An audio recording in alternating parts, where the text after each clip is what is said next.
This is the Mr. Madrid Show with yours truly, Mr. Madrid. Today, I have a real special guest. Um, this is a gentleman that I met, um, not to get spiritual so soon, but I think it was something that was meant to happen. Um, Absolutely. I was invited over to perform prematurely at a university over in Jersey, and I just went because I just needed to get out there and start making my thing, making my rounds. But it's not about me. But as I went on stage, I happened to meet this gentleman. We exchanged numbers. He was a fellow poet, um, a great poet at that, and we just started, chopping it up. Time, had passed, Oh and yeah. energy was always amazing. Um, I'm not going to give away too much because I want to give him his flowers throughout this interview. Yeah. But he goes by Poetic Solo, ladies and gentlemen, and I want everybody to welcome him. I hope all the listeners can take something away from this interview. And Poetic Solo, welcome, my brother. Yes, yes. That was a great introduction. Thank you so much. And parts of that story you got wrong. You were actually the one who told me about the New Eurekan Poets Cafe. I had no idea that it even Oh, existed. Yeah, you wow. were like, that's why I was telling you. I was like, man, I've always written poetry. Like I've always was, even like since elementary, I was writing poetry, but I never knew that there was a place where I could actually perform. Like I never was a sharer. I never did talent shows. Maybe I never had the courage, or I just never knew that I could. And then in college, I did it that first time you met me was my first open mic actually, and then my second one was the New Eurekans because you told me about it. You were like, hey, they have the spot. I was like, cool, why not? I Let's do didn't it. even know that. I didn't remember that because this, not to mention this, this was 2010. This was like 2010, 20, this was 2011. A long I time never ago. shared this with you, but I was fresh out of a heartbreak when that happened. So I was Woo! like, That's why you you was know, spitting. That's why you was yeah, spitting on I this was just thing. putting my heart on the line and just butt naked on stage, baby. But yeah, so that was super dope because and I don't know why your cousin, he was real little at that point, that he had a camera Yeah, and the whole thing. He always yeah, stood out. You had like a clique even back then that was like they were rooting for you and so on. I thought that was so dope. But aside from that, I remember when we went on stage, um, and I hope I'm not getting ahead of myself, but there's a lot that I want to tell you. But I yeah, remember yeah. when we got on stage, I did my thing, and I felt like I'm my own biggest critic. But when you went up there, the gift, and I don't know if anybody's ever told you, and I think a lot of people don't share what they feel Mhm. about somebody because of their own insecurities, That's but true. you had the gift to, like, I don't know, you grab people and you have these little jokes in your poetry, and Right. it's like people can't just snap their fingers. You hear the audience just start laughing. And I Yeah, thought that was always so dope because I saw you perform, maybe I would say twice for sure. yeah, yeah. But the Twice. two times that you were saying, you were talking about, love and relationships and a little bit of heartbreak and all that stuff. And I remember, like, yo, this dude has it. Like, you perform, you had people laughing, everybody loosened. I even loosened. Like, I think I had gone before you, Yeah. and I was like, damn, did I do good? Did I do this? And then you ripped it, kid. Like, and I was like, yo, Yeah. this is dope. This is poetry right here. You know what I'm saying? So That's so I want to crazy. give you your flowers on that, because even though it was early on for you, you right there, like, maybe I should have told you that back then. Like, I saw Yeah. the gift right there when I saw people laughing. That's Yeah. everything, bro. Well, I was 13, not 13 years ago. So I was 17 years old at the time. 17, yeah, 17 going on 18, like around then. So the first time I performed, like I told you, it was in the college. And, for whatever reason, me and you had started talking. I don't know if I went up to you, you came up to me. I forgot how we started talking, but we started communicating. And then you had told me about that. And I was like, sure. And my second time performing was at the New Eurekan, and thinking about that, I was thinking about that leading up to this podcast, and I was like, I've always been somebody who has never thought, kind of, we were talking about like, oh man, am I going to be good at this? Am I going to be bad at it? I've just kind of been like, it sounds interesting to me, so let me try it. Like, why not? Yeah. Let's just do it. And then I didn't even know at the time, I'm 17, 18 at the time, that was going to kind of define so much of my life moving forward, like that one day. And kind of like you said it, in a way that I didn't even think about. Like I had my friend was there, like two of my friends had come out, two of my cousins, one of my cousins had the camera. He was like, yo, we're going to take pictures of this, we're going to do, and I didn't even notice the community that I already had built around that kind of, Yeah. you know, I don't want to come off wrong, but like, it was something that in a positive way I envied. That makes Yeah. sense. It Yeah. No. wasn't No. No. negative. It was like, damn, like, but I was proud of it. Like I didn't know you like Yeah. that, but I'm like, damn, he got it going on. Like he has his clique. They're supportive. You know, I Yeah. was always dolo. Everything that I Yeah. went to was always by myself. So That's when the I life of saw a that, creative. your little cousin, like your friends, I was like, this shit is dope. And that's why I like being around you guys, because I'm like, these dudes have a click. The energy is right where it's supposed to be, and it was Yeah. dope. And But it's never changed. It's never changed. It's always been like that. And even now that I'm decade into this, I go to a lot of things by myself. Like when I do open mics, when I go to creative events, things like that. I usually show up by myself. So I definitely understand where you're coming from. Like being able to see that, like, wow, having people that will show up to you to events, will not only show you up, but show up with a camera to take pictures and do this and do that. yeah, man. That's like, it's good energy and good vibes all around. Yeah, So I'm like, this dude is a star. Okay, you got a photographer on deck and everything. I'm like, he got it all at set up, all 17, mapped not even out. knowing, not Yeah, even man. knowing. But it was crazy because like I remember before we ever reconnected, I was like, I was trying to find. I was like, I know I have him on Instagram, but I had changed my Instagram, so I forgot that I had you on my old one. I was like, I know I have him.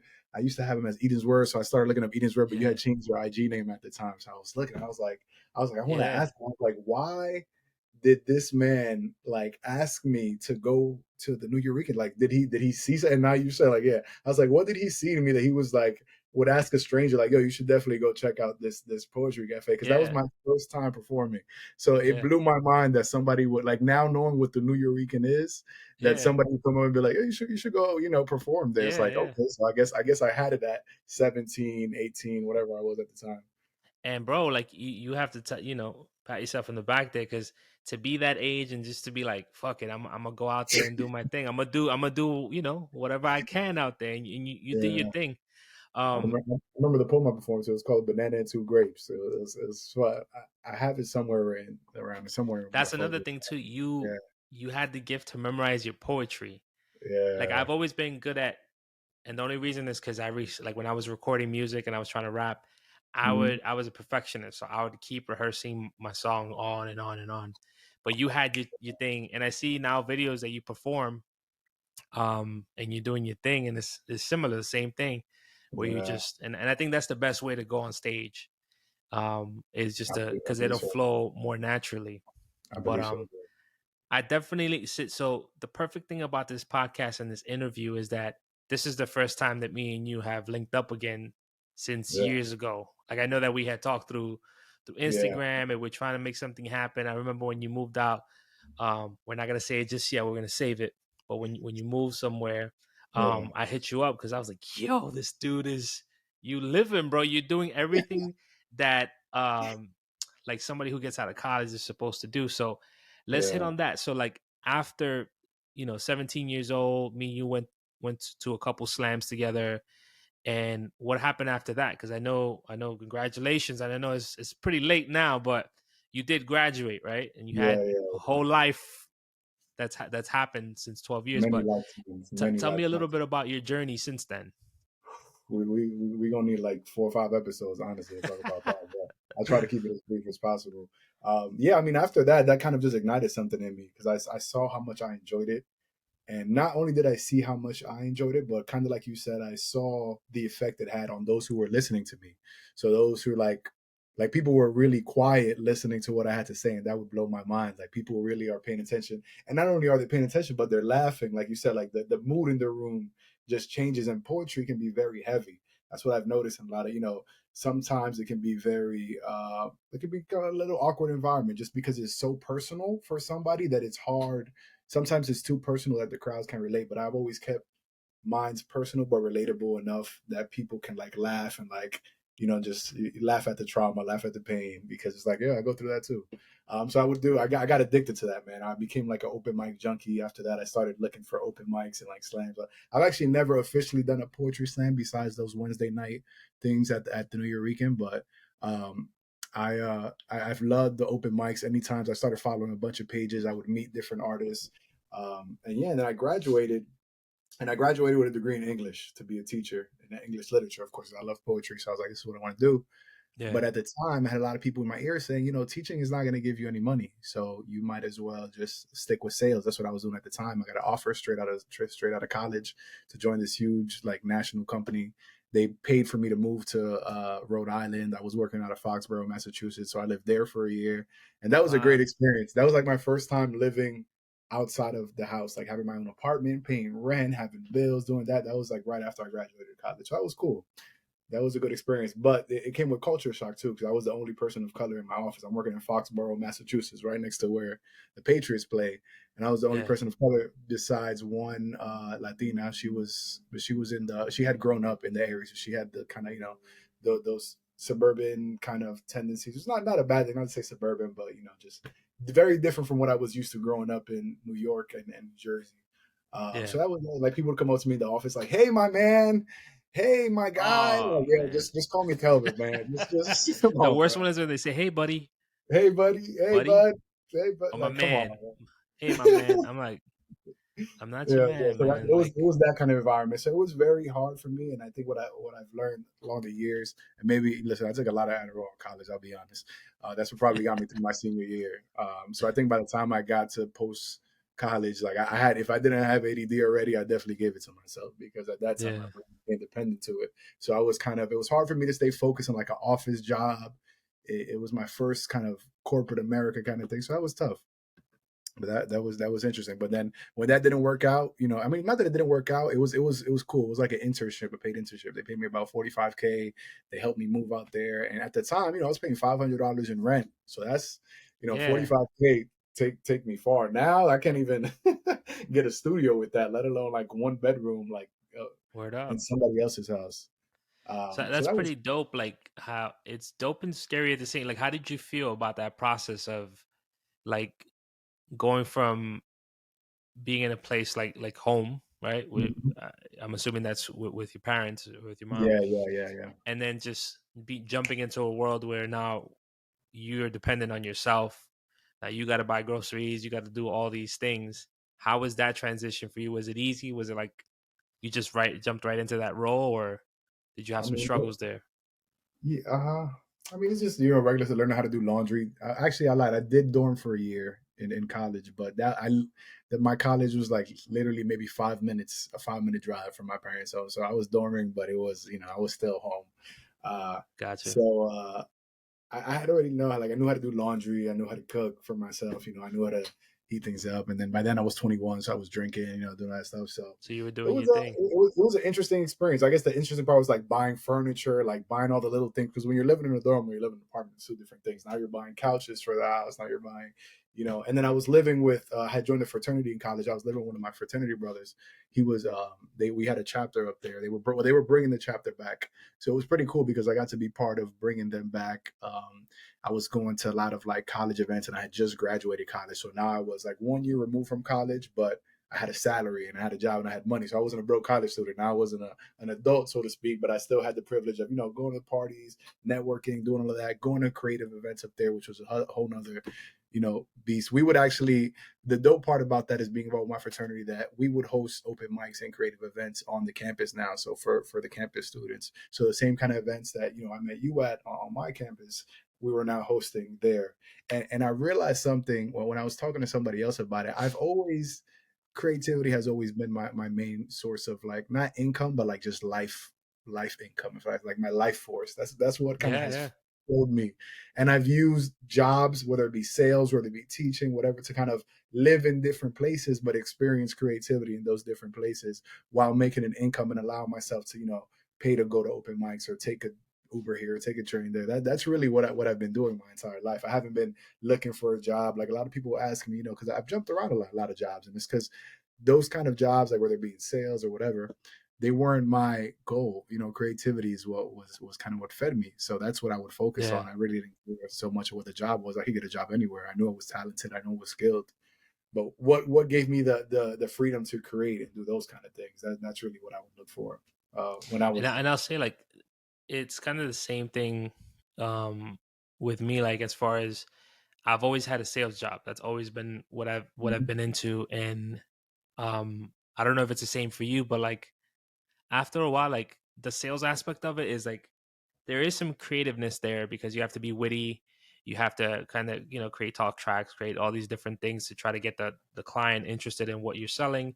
And you have to sell I think what I've always compared sales to is like, you're giving me a chance to be on the stage, right? I can't be on the stage Mhm. performing my poetry or my raps or whatever, but I can sell you something. So like I get on that stage and I become the character and be charismatic and all that jazz. So that's something that feeds me. And I don't know if this resonates with you, but like it only lasts but so long till I have to be like, all right, I gotta move on. Like it never lasts. Like I get bored very easily. I've never been diagnosed with ADD, but Absolutely. I'm sure I've never because been diagnosed either. I just know I got it. I know for sure I yeah, got it. it's pretty bad. Yeah. And but yeah, like is that the case with you? Whereas like you found that there was something that you loved about the role, and then you were just like, all right, now I'm bored. What's the next move? And then you go Yes. on to the next thing. You defined it perfectly. I'm reading this book right now. It's called The Artist's Way. I got it right here actually. So Oh it's yeah, called by Julia Cameron or Julia James Cameron, Cameron. yeah, a spiritual path to higher creativity. So it talks about people who are ghost creatives, right? Like they take a role that is close enough to what they want to do, but not exactly it, because they're scared of, not scared, but like they think that if they go for exactly it, that either they'll fail or they won't be. They think they have to do something and be Beyonce, or like they think they have to sing and be Beyonce, or they think they have to play basketball and be LeBron. No, you can just play basketball and be you. Yeah, yeah, So a lot of people, shadow artists, that's what they call it, shadow artists. So they'll take roles where they can kind of show their creativity, but what you said kind of hit it on the head, is like you go into these jobs and you kind of, I guess, you get tired of it because it's not feeding you how you need to be filled. yeah, hundred It's not percent. it's not hitting what you needed to hit. So you go search it for in another position, thinking, but you're just going to continue to go from position to position until you realize, wait, Yeah, this is actually what I have to do. I'm running from the creator in me, from the creativity. And that's, so I feel that. And I think now that I've realized that, I didn't realize that till this year, like maybe a couple months ago, or maybe last year, I think, or late last year, that I was like, oh, okay, like I'm not a salesperson, I'm not a teacher, I'm a creative that yeah, takes on that uses these jobs to support my creativity and my yeah, life in hundred creativity. percent. I'm not a salesperson. I just use the same way, and where I actually understood that, helped me understand that concept, living in Los Angeles, because everybody there has odd jobs. You're a waiter, you're a Lyft driver, you're a hostess, you're whatever. You have these odd jobs just so they can support your acting career. I've met so many Yeah, actors. I took an acting class while I was out there. None of them had like a stable like 9 to 5. No, they just had a lot of odd jobs that would support. And me, I did it, but I did it with the stable 9 to 5 instead of having the odd jobs. But I also would have odd jobs. Like I think when I was in Los Angeles, I worked maybe like 4 or 5 jobs. That was when I made the most money, but it was also when I was the most creative. So it's a crazy yeah. kind of cycle At there. one point when I was in New York, I became so I was like a manager at a hotel, and I always had that entrepreneur. You know what I'm saying? Entrepreneurial, Yeah, yeah, I hate the word though. I hate using like whenever somebody says like I've started a couple businesses down here, and they're like, yeah, "Oh, you're an entrepreneur," and I'm like, I don't really like that word because everybody uses it. You know what I'm yeah. saying? Like, It's what you are. You can't. yeah, but I guess it's one of those things where you can label me that, I can't label myself it. Yeah, But exactly. yeah, like I was working as a manager, and then I stumbled upon Uber when Uber just hit New York City. So I Yeah. did all that stuff, all the licenses, paid all this money to become a taxi limousine driver in New York City because it's different than Jersey. Yeah, New Jersey, you don't York, need you all have to that. get a whole bunch of lights. Yeah, that's why I So never did it. I got all of that, and I think that the thing that I enjoyed the most was the characters that come in the car, bro. Yeah, And that's another thing, like talking about creativity and like just the conversations that I was having with people, and just I'm like, yo, this dude would be awesome for they're like this idea would be awesome for a movie. So like yeah, I feel you, like for you it seems like it's always been like the creativity has always been pulling you. And I think that's what really defines an artist, in my opinion. hmm, Whereas like you can try to get away from being an artist, you can try to get away from all these things that you genuinely enjoy doing. Because if somebody says, yo, Solo, I got all your bills, You don't have to worry about nothing. Just do your thing. You know what I'm saying? You're gonna be attending, like you're gonna go into off into a world that's just like, thing after thing. Whereas like the fact that you said you took acting, right, when you were Yeah, in yeah, Cali. yeah, I did the yeah, same thing in New York. Like yeah, I didn't have a 9 to 5. I worked in a store selling cell phones, yeah, yeah. and I was like, dude, I want to get into screenwriting. So playwriting. Sorry. So I started working on a play, and then I'm like, as I was writing, the teacher kept like giving me like criticism.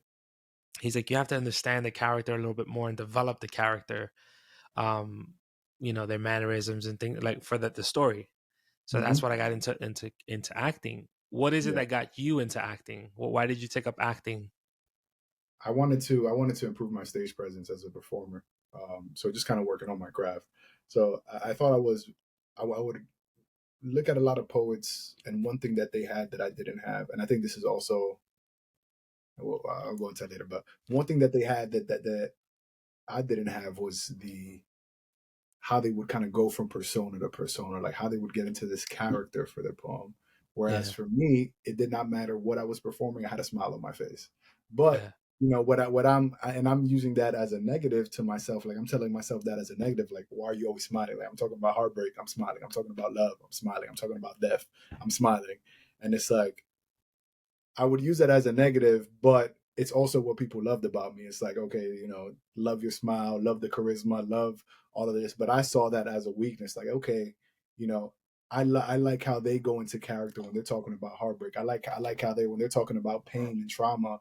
I kind of like the place that they go to. How can I do that? So I started taking acting classes, and even in my acting classes, I would be serious and people would be laughing, and I'd be like, wait, what did I say that's funny? Like I would just say something regular and people would laugh, and I'd be like, wait, but I wasn't even trying to be funny. I was just kind of being, I guess, authentic. And I guess the authenticity about it that's funny. yeah, But it was actually called Meisner classes. It was really cool. yeah. The It Meisner was, technique. yeah, the I, Meisner I technique. forget who came up with that, but there was a specific teacher that came up with that Yeah, method. that was a lot of fun, honestly, and it was probably one of the more fun experiences I had when I was in Los Angeles because it was really cool. Like I got to meet a lot of dope creatives, people from everywhere, from Chicago, from Houston, from just everywhere, and just kind of seeing everybody's different personalities, seeing people who really did that, like who really got booked for commercials. Who to this day I hop on the train and I see them on ads and like That's things like awesome. that. So it was super cool, like to experience that and to meet those kind of people and So, like experience creativity in a different realm and challenge myself like that. And it was a lot of fun. I did it for about 6 weeks. I want to say no, 6 months from like February to about June. I want to say dope. it was a very good time. So you mentioned Cali, right? What took you from Rhode Island? What brought you to Cali, and then from Cali, what brought you back? I think you next were back in the East Coast, Yeah. and you could tell your story from there. But what took you to Cali, and then from Cali, what brought you back to this side of the country? So the company I got a job with out of college, their national headquarters was in Irvine, California, which is in Orange County, in Southern California, maybe an hour south of Los Angeles. So this program, super dope. I don't even know to this day how I was blessed with that opportunity, but like I said, it was like an internship program. They paid for you to move wherever they needed you, and then they would fly you out 3 times a year to these conferences in California. They would treat you like basically you were kind of like I treated sort of like the farm system in baseball. Like they were bringing you in, taking you, showing you the whole company, then putting you through different departments. You can see which, try you out in marketing, try you out in sales, try you out in accounting, see which one you're more drawn to. It's awesome experience. So shout out, the company's name was Advantage Sales and Marketing. Shout out to them. Um, and they flew me out to California. It was my first time ever going to the West Coast, and I fell in love. Mind you, Irvine is very industrial. It doesn't have a lot there, but just the beauty of it, the sun, the clear skies, the Oh smell of the yeah, air, it was just something dude, different that I I was missing. envied you, bro. When you would The post palm pictures of you in trees, the beach, yeah, I'm like, yo, I yeah. think it's. So what year was this? What year did you move to That Cali? was so the first time I went was in 2015. I moved in 2017. Before I moved to Cali from Providence, I moved back to Jersey for a year. And then I decided I was going to go to California. I was trying to go through the company, but they didn't have any positions out there. So I was like, once I decide I'm going to do something, I'm a very much mess around and find out kind of person. Like I'm gonna Yeah, go.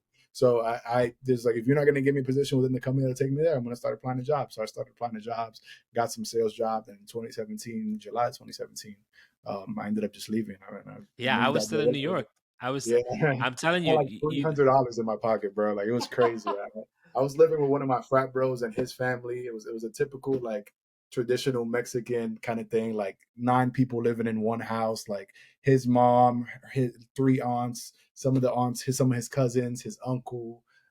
It was a lot of people in one house, and I was kind of hesitant because, number one, I am, someone outsider, but I'm an outsider coming in who's like a fair, like a little bit darker skin. So I never yeah. know how that's gonna be received.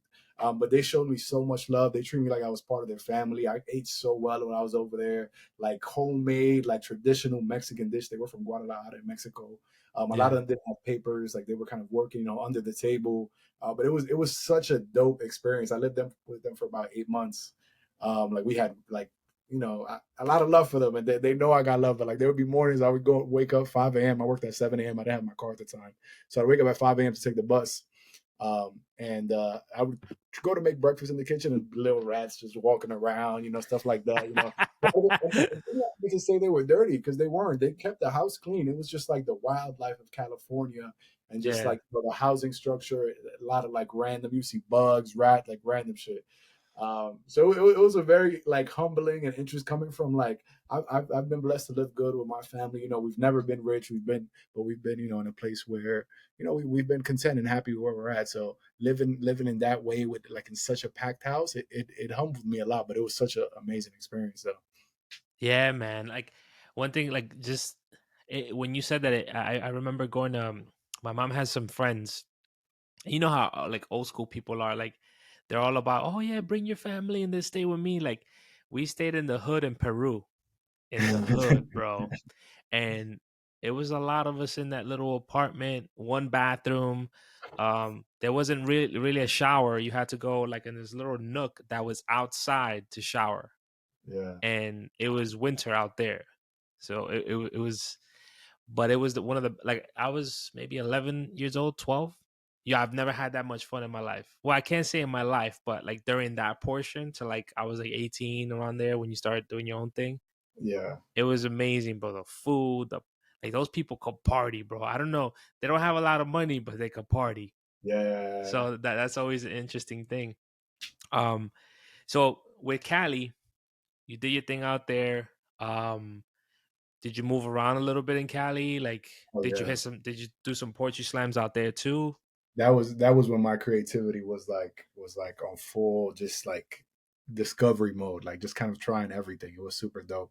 I met so many cool creatives out there, so many dope musicians, poets, people who play instruments. Like there was Cali is like the melting pot of creatives, like from actors to everybody from every corner of the world, just there. So it was Yeah. so cool. So what my first year there, my sister came to visit on her birthday, and it was USC homecoming weekend. She's also a DJ. Shout out DJ Monster Mars, DJ Kissing Mars. Her and her husband, they're a DJ couple. So Dope. yeah, it's super fire. They DJ events together. DJ one of the biggest events in the East Coast called El Teteo. So it's like Dominican Independence Day. It started off as a Yeah. Dominican Independence Day. Now they have it like on a monthly basis, but they kill it. They're still out there in the West Coast. But they came to visit me. And that was USC homecoming week. I was telling them like, yo, bring your DJ deck. My frat bros, they're throwing like a little, they would have like barbecues and stuff for homecoming.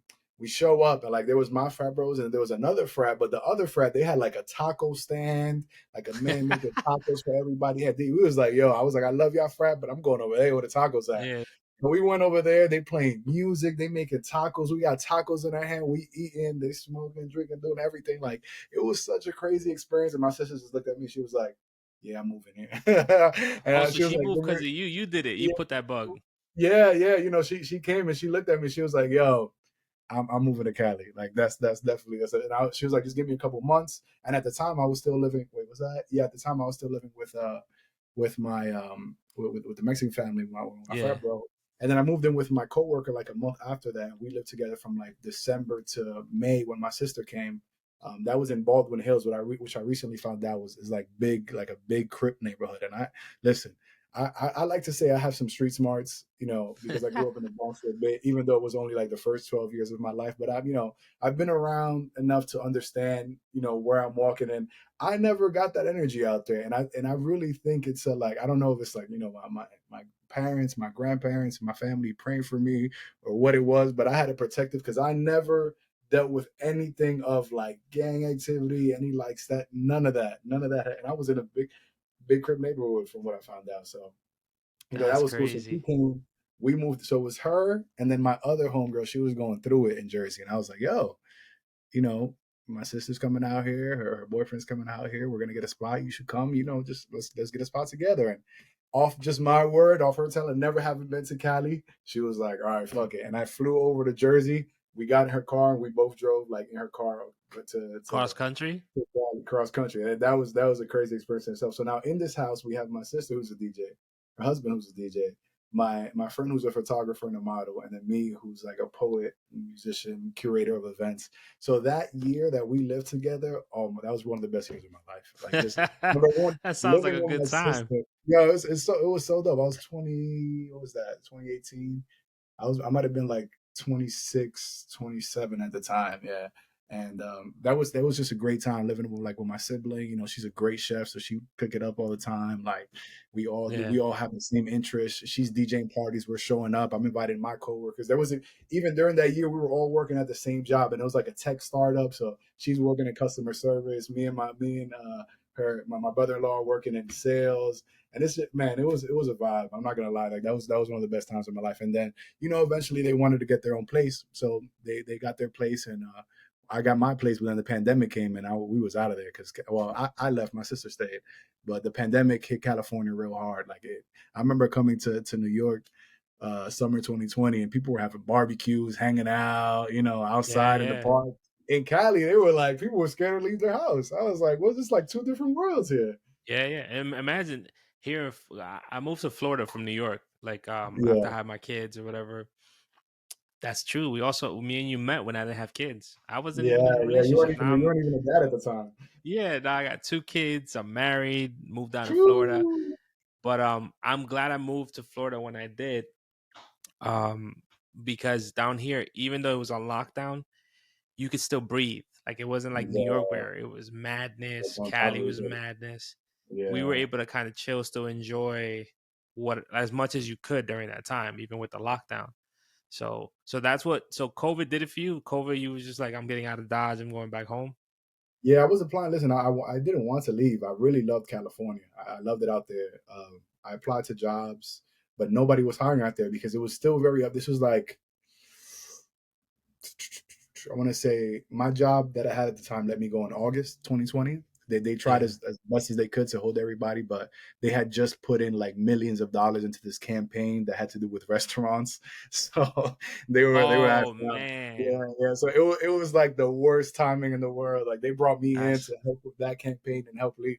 So it was just bad timing all around. It just wasn't meant to be. But I was looking for jobs out there. Nobody was hiring because it was still very up in the air. People didn't know when we were going to come out of lockdown, things like that. So a lot of companies didn't know what they were doing. But in New York, they definitely knew. They were hiring, working remote until we back into the office. So yeah. I got this job as a financial advisor, um, helping people with like their debt and things like that. But it was a Spanish team, and this was the first time I had ever taken a Spanish only role. So Yeah. that helped me a lot with just I've always been good at speaking Spanish, but that really helped me kind of learn a different kind of Spanish because you All the think you know words, Spanish, yeah. so you got to talk in a professional environment. You're talking about un préstamo su deuda and stuff like that. I'm just like a lot of these words I don't know. Yeah, Yeah, and that's interesting, bro. Today so I work for a software development company, yeah, and like right after lunch, I come on. My director hits me up. He's like, "Hey, I need you to jump on this call. The client is from Nicaragua. They speak Spanish, and you're one of the only guys here that speak Spanish." The thing is, I could talk Spanish, all day. And my parents are originally from Chile. I grew up in Washington Heights, New York City. My accent is Dominican, bro. There's no yeah. denying it. Like I can't even front. Like and everybody that I meet, they're like, "Yo, you're not from Chile. You're Dominican, bro." And I'm like, I'm cool with that, bro. Whatever, Yeah, And just like you said, like how the Mexicans embraced you in Cali, like for me, being like a Chileno, like people always looked at me like the blanquito. I was embraced by the culture, so I love yeah. Dominican culture, Dominican food. My wife is Dominican, so you already know. But Now your kids are Dominican. yeah. So yeah, he hit me up with that, and I'm like, yo, how do I say interface? How do I, these all these software development wording? Like, I don't know none Yeah, of that. So I was like, yo, legit. They had somebody else on the call too, and he was trying to translate. He didn't even know what he was. I had Google Translate open. Yo, yeah. just this budget in Spanish is prosupuesta, el Presupuesto. presupuesto. ¿Cuál es el I was presupuesto? like, Yeah, oh snap! I was because he was like, how do you say budget? I'm like, boom. But it was funny, bro. Like, so I could yeah. just imagine like the learning curve there. Even though you know Spanish, it's almost like you got to learn the language in a different style all over again. All over. And California was really interesting because it really made me realize, number one, that there's a world outside of the East Coast. The West Coast is completely different, like how Spanish culture is viewed out there. You talk Yeah, about how your family grew up in Chile, but you came to the heights, and like you just embraced by the culture. In California, yeah, it's like that too. But there used to be a lot of race wars in California between blacks and Hispanics. Um, so I didn't really, again, going back to you attract what you think about and what you worry about. That's never been something that's on my mind. So I remember I was dating this one girl out there. She was like, oh, what are you? I was like, Dominican. She was like, what else? Like, Dominican. She was like, oh, she was like, you're black, right? And I was like, oh, I mean, yeah, I'm sure I have black ancestors, and but I was like, we but all where do. I'm All from, Spanish where people I'm do. from, that's never something we talked about. I'm Dominican. She was like, oh, why don't you say you're Afro Latino? Like, she was kind of pressing me, and I was like, oh, I mean, that's not really a term that we use. This is when it was still kind of becoming, that word was becoming more of a popular word, like the Afro Latino, Latinx, around that time, like Yeah, 2018, 2019. So that was something she kind of opened my eyes to and taught me more about, was looking at the culture out there and how people of color were perceived, to even black Mexicans, to Mexicans who are a little bit more light skinned, and how they were looked at. So yeah, yeah. that taught me. But coming back to Jersey really felt great, especially after being away for those 3.5 years, because I just missed everybody, and a couple of things brought me back. So my cousin at the time, he makes music as well. Shout out to G Will. Go stream all his stuff. He's doing millions of streams on Spotify, Apple Music. Who's that? Who's We, that? we, How you, it's G Will, G Will, yeah, yeah. Sound like G Will on okay, Instagram. So he's great. we gotta Uh, check him out. yeah, he's does he great. He's just amazing. If you think if Bad Bunny and Drake had a baby, it would be him. Like that's Yo, how.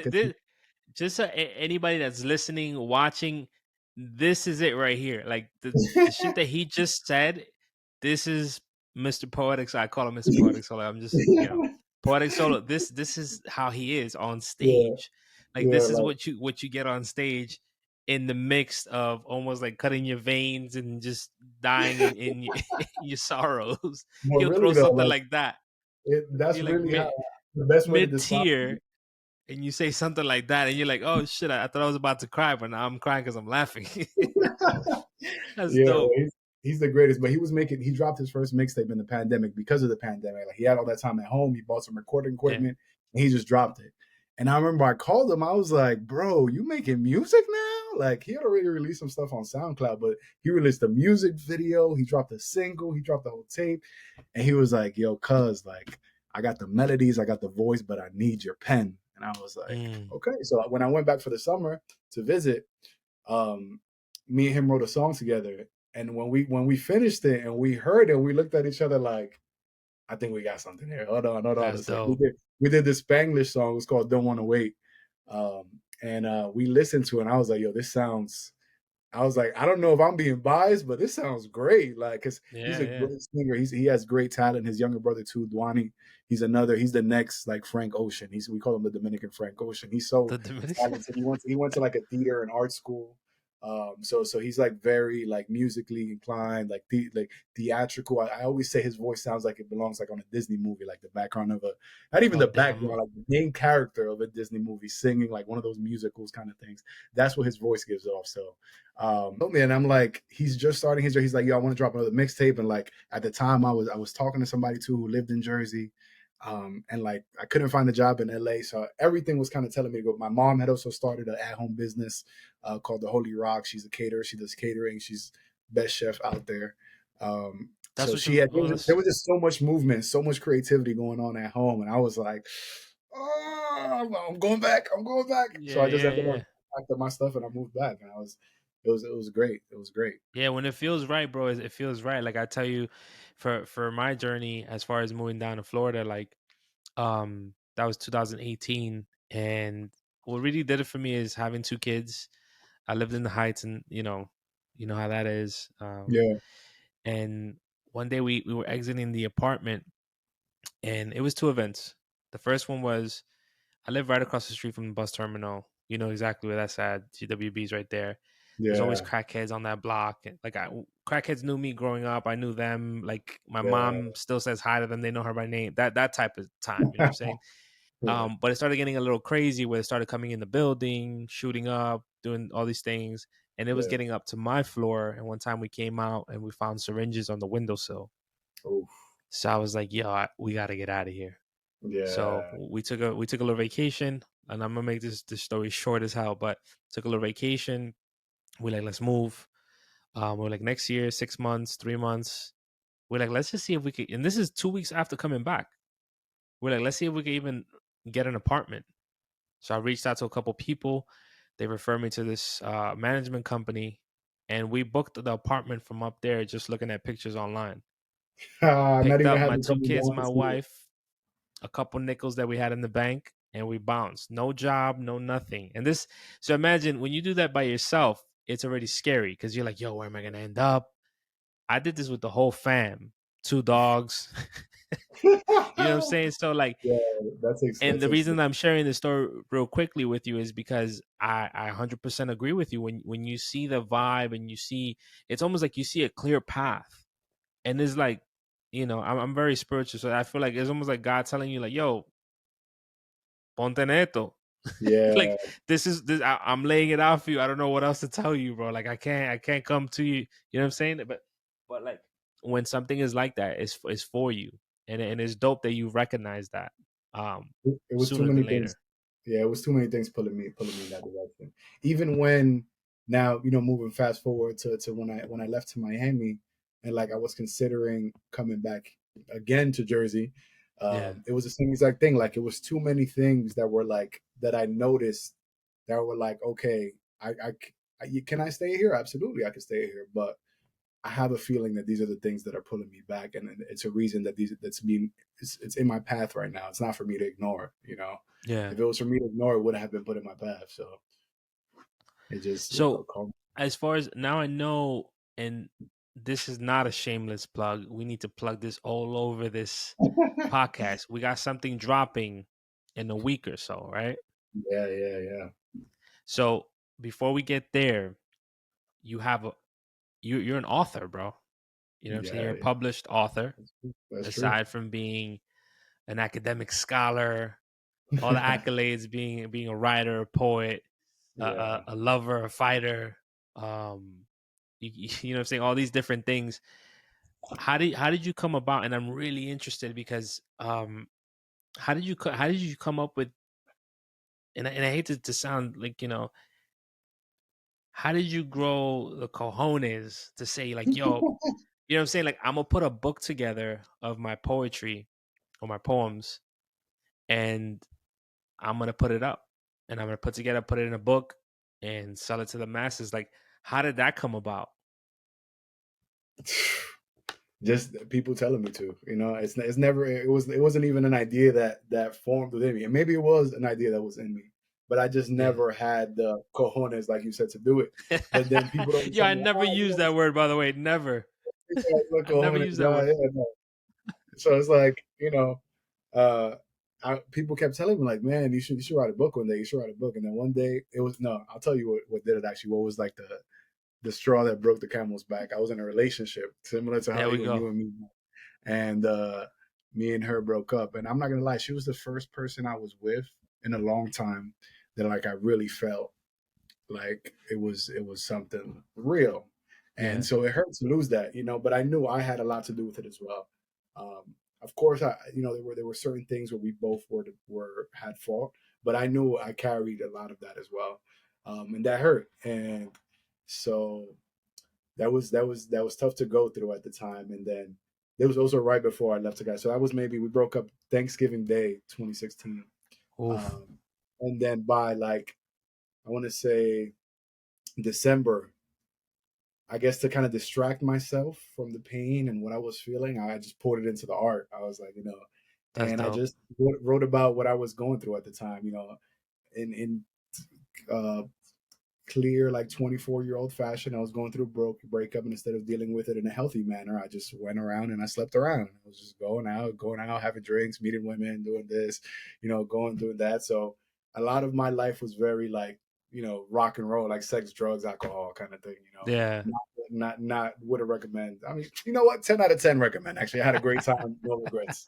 But to say that, I always write about the kind of things I go through. So that time, and I would be performing them these poems at places, and a lot of them were like kind of sexual in nature, but not in a way that made people uncomfortable. Again, it would make people laugh. I have this poem called Two Pump Chump, where it's me talking about like how sometimes, men just come too quickly. And I clown on myself for the entire thing, and everybody laughs and everybody enjoys it. And the women snap, the men kind of laugh, kind of sparingly. But so at that time, I was getting great feedback from, when I was going to open mics. And I was like, okay, people actually like it. So I connected with these two artists that I met, these two illustrators, both women. One of them, man, I'm forgetting her name. I haven't talked to her in so long, and she's changed her name a couple of times since then. But the other one, Bree, me and her actually reconnected recently. They both were illustrators. I had them both work on, a bunch of concepts that I had in my head for like, I wanted to do I only did 10 poems, but I wanted to do art that connected with each poem. So I had a Dope. visual for every single poem, as well as an additional visual that were like sex positions, but it was like abstract art. It was a super dope concept, and they both killed it. I attribute a lot of the success of that book to them as well, because they were awesome artists. I know I would be definitely say that it was my poetry as well, but they did a great job of contributing to that project, and I appreciate them that for it. So it was just like I kind of put it together, but because it was a sexual book, like, and what the contents of it were, the cover was literally a uh, a girl kind of sitting down naked with her legs spread, and it was like a book. Her private part was a book, and a guy just standing there from like the chest down, and his private part was a pencil. So that was, and then there was like wine and like an ashtray with like cigarettes and blunts or whatever in it. That's So dope. I went to a lot of distribution companies, and they turned me down because they were like, we're not putting that out. Yeah.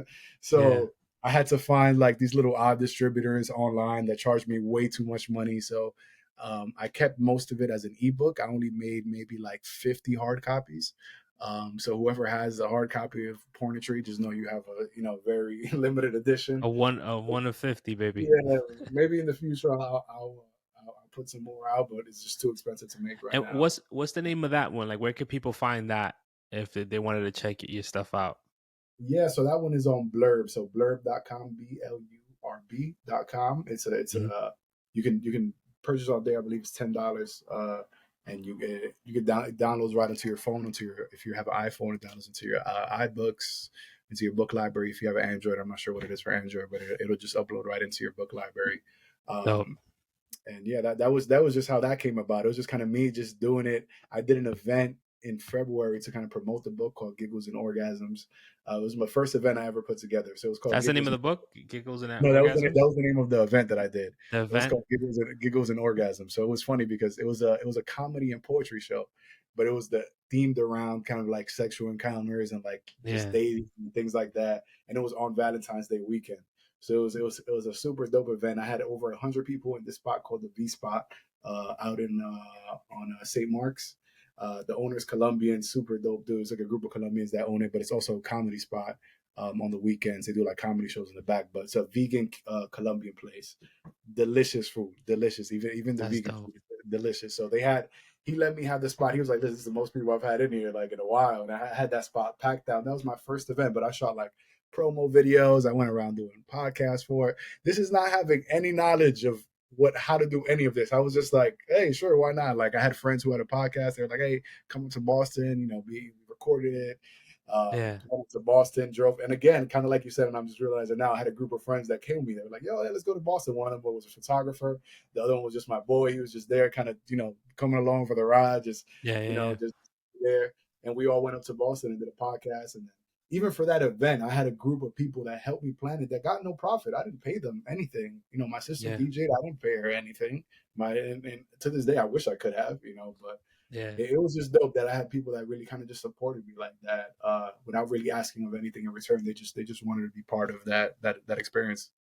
Yeah, that's a gift, bro. That like, I'm sorry to keep. No, stop apologizing. Stop Yeah, apologizing. but that's like on a personal note, and this is, Yeah, this is everything. This is personal. It's the truth. There's no absolutely. lying here. But you could clearly see that you have something that's over you, watching you, guiding you, and then you have the right pieces to the puzzle around you that are like, to have people that want to help you just come along Mhm. for the ride. That's fly, bro. Yeah, That's hard to find, and maybe like the word advantage sounds wrong, but you took advantage of the opportunity in a positive way, where I yeah. think everybody benefited in some way somehow, and the benefit was to remain creative. And that's dope that you made an event called, or what is it, orgasms and Giggles and giggles and orgasms. orgasms. That's fucking hilarious, bro. Uh, yeah, and let me tell you something. Like my parents, my dad, he's an elder in the church, so he's like that's like the level below a pastor. My mom is like the typical church wife, but also great charisma, great personality. I get a lot of my personality from both of them. Yeah, Um, so I had no plans of inviting them to this event, like no plans. But my sister was DJing. I guess she told them, and they were like, "What? Like he's throwing an event? Like why didn't he tell us?" And yeah, ended up taking off work, surprised me there. Her, my dad, and one of my aunts came. And I was like, "What are you doing here? Like, god here I am damn. about to do these poems about talking some real nasty shit, and they're Yeah, just supporting me like some proud parents in the back." And I'm like, "What?" That just blew my mind. I think that's a big part of it as well. Like, why I've been able to, in the journey of starting to write my book, I actually quit my job. I didn't have to, but I thought that would be a better idea. Like, I was like, "Oh, I'm just going to drive Lyft full time and dedicate full time to creativity and going to open mics and writing my book." yeah, In hindsight, that was a pretty dumb idea. I could have kept my job and still done the same thing. But it all worked out for the best. But and they supported me. I told them, I was like, "Hey, I think I'm gonna quit my job and write a book." And they were like, "Well, I don't think that's a good idea, but that's what you want to do. Good luck." And they just showed me love. So even going to that event was kind of like their way of showing love. And it's funny because I was doing giveaways that day, like things like ropes, like ropes to tie up, like little sex dice, like card games, things like that. And of course, my fucking aunt won like a dildo. And I was just like, "Oh my god, what is going on? Like, why would the oh man. was like?" But before I like unwrapped it, I was like, "Okay, I call out the number. Everybody got a thing."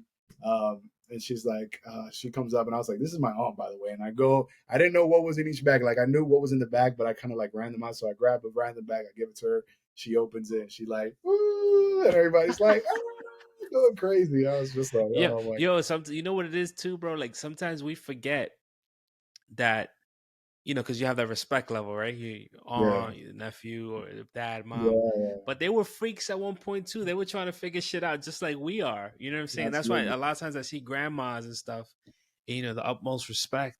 And I always want to ask grandma, like, grandma, how was it back in your day? Like, you used to get down, like, just very, very inappropriate shit like that. I can have a conversation with somebody because I'm like, that's because real. everybody here in this room is like holding you to a high, and the pedestal's up here, but it's like, I guess that's the perverted side of me because of my mom. Like my mom is she talks nasty. Yeah, There's no filter ever with no her. filter. She just says whatever. So like she'll tell me, she's like, all right, this old lady thinks that she's like, the cleanest. She was probably a hoe back. Yeah, hey, She was probably hoeing around when she was younger.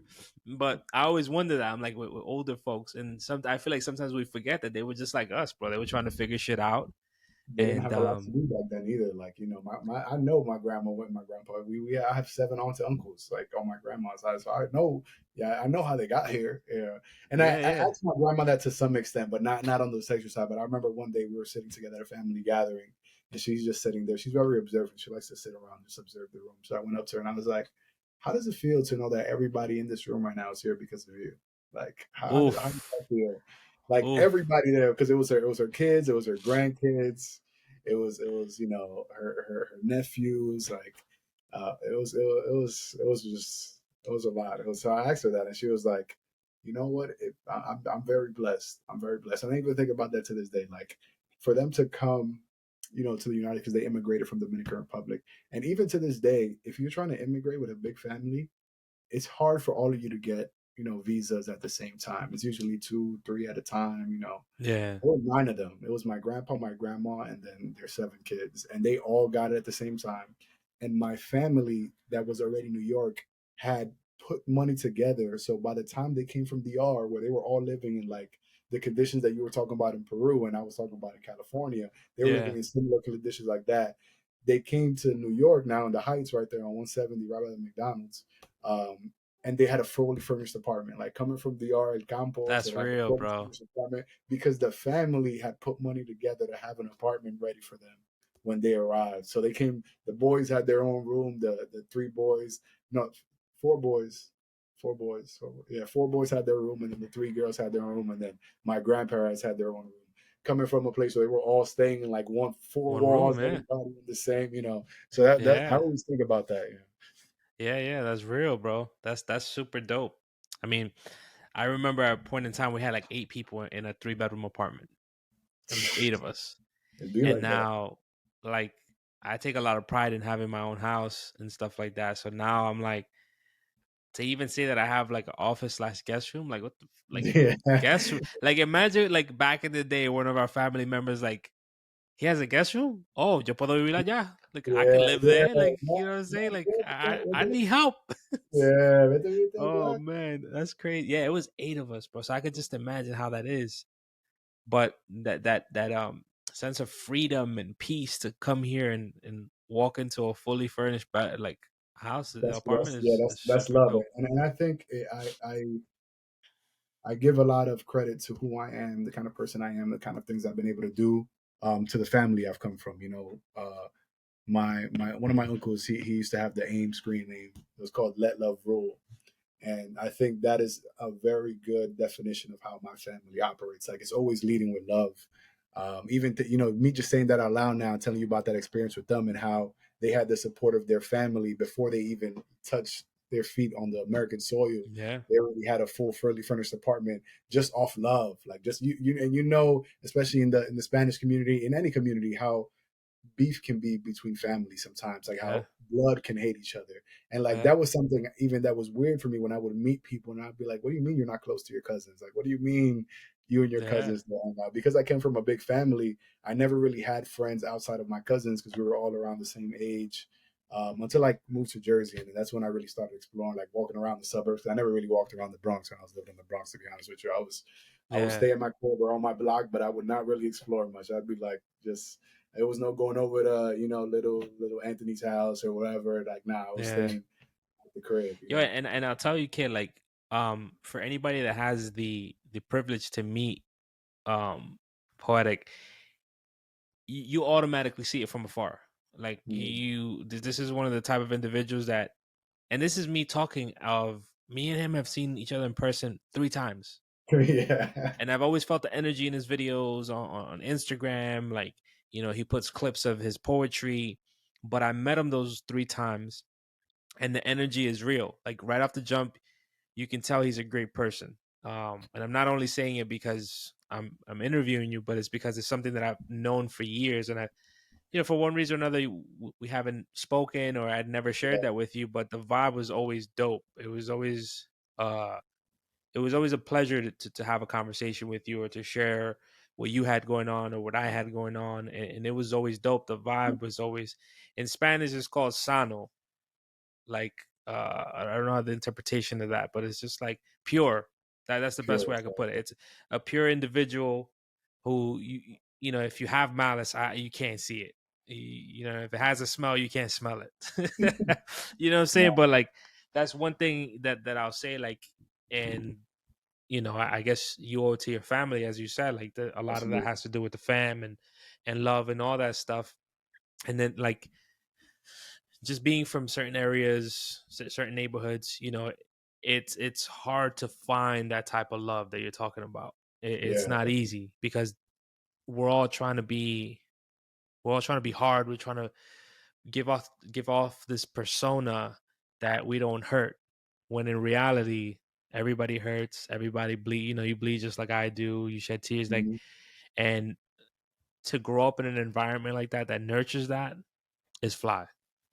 Yeah. You know. And right now I'm working for a company. We do we're a mindfulness and social emotional wellness company. So we do a lot of programming in schools for staff and students to just help them, with improved focus, manage stress, cultivate positive mindset. And a lot of what we do is trauma enforced. So I had to learn a lot about trauma and how that affects your brain and how that affects how you grow up.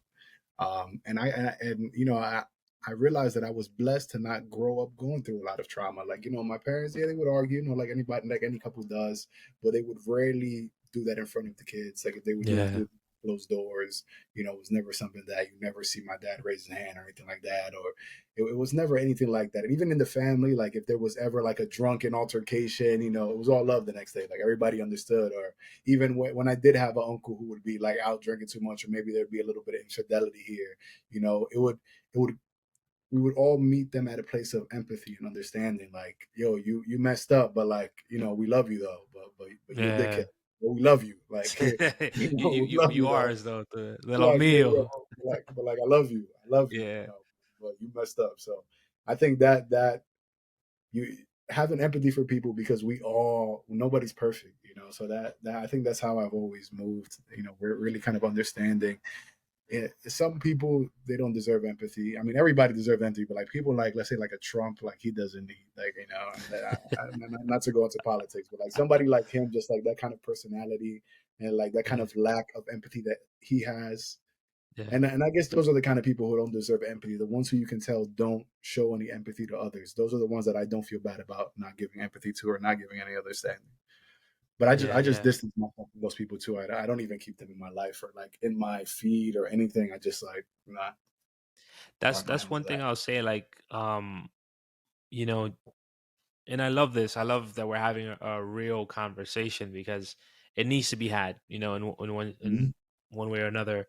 But like what I'm learning now, and I've come from a dysfunctional background, bro. I've come from, you know, uh, and what I've learned now is like, and something that my wife has told me is the issue that you have, and if you have any issues that come into your life and they're repetitive, where it's like, it's not the first time that this happens to you, and it doesn't have to be with the same individual, Mhm. is you need to set healthy boundaries.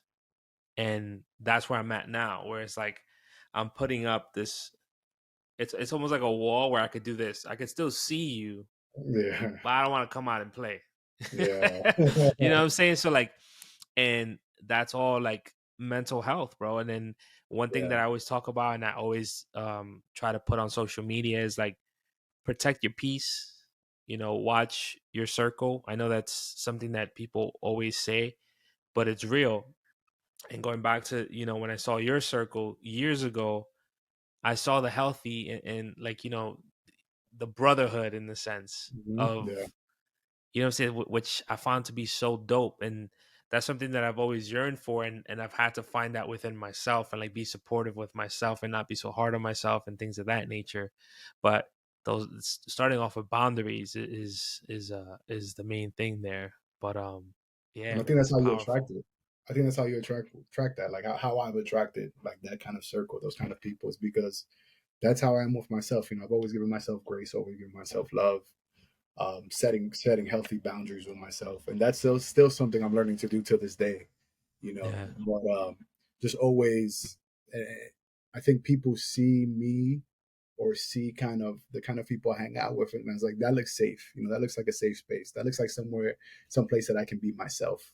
So like, I yeah, want to be there. I feel comfortable there. I can, anytime somebody comes around, like if it's a friend or a friend and they're hanging like within a group and they always say, man, I had a really good time with like your people. It's like, yeah, yeah, yeah, yeah, and that even in a yes, partner, that's what I look for. Like I like having a partner that, you're with them and then the next day they're like, yo, like they were really good people. Like I really like their energy. Like that's the best compliment I feel like that anybody can give you. Like, Yeah, yeah, man. you had great energy. Like I really like. It's I would say it's difficult to. I mean, I don't know. I don't like based Yeah. on a conversation. I was gonna say it's difficult to find good energy, but I think it starts within yourself too. Like Mhm. making sure that you're giving off that the right frequency. Yeah.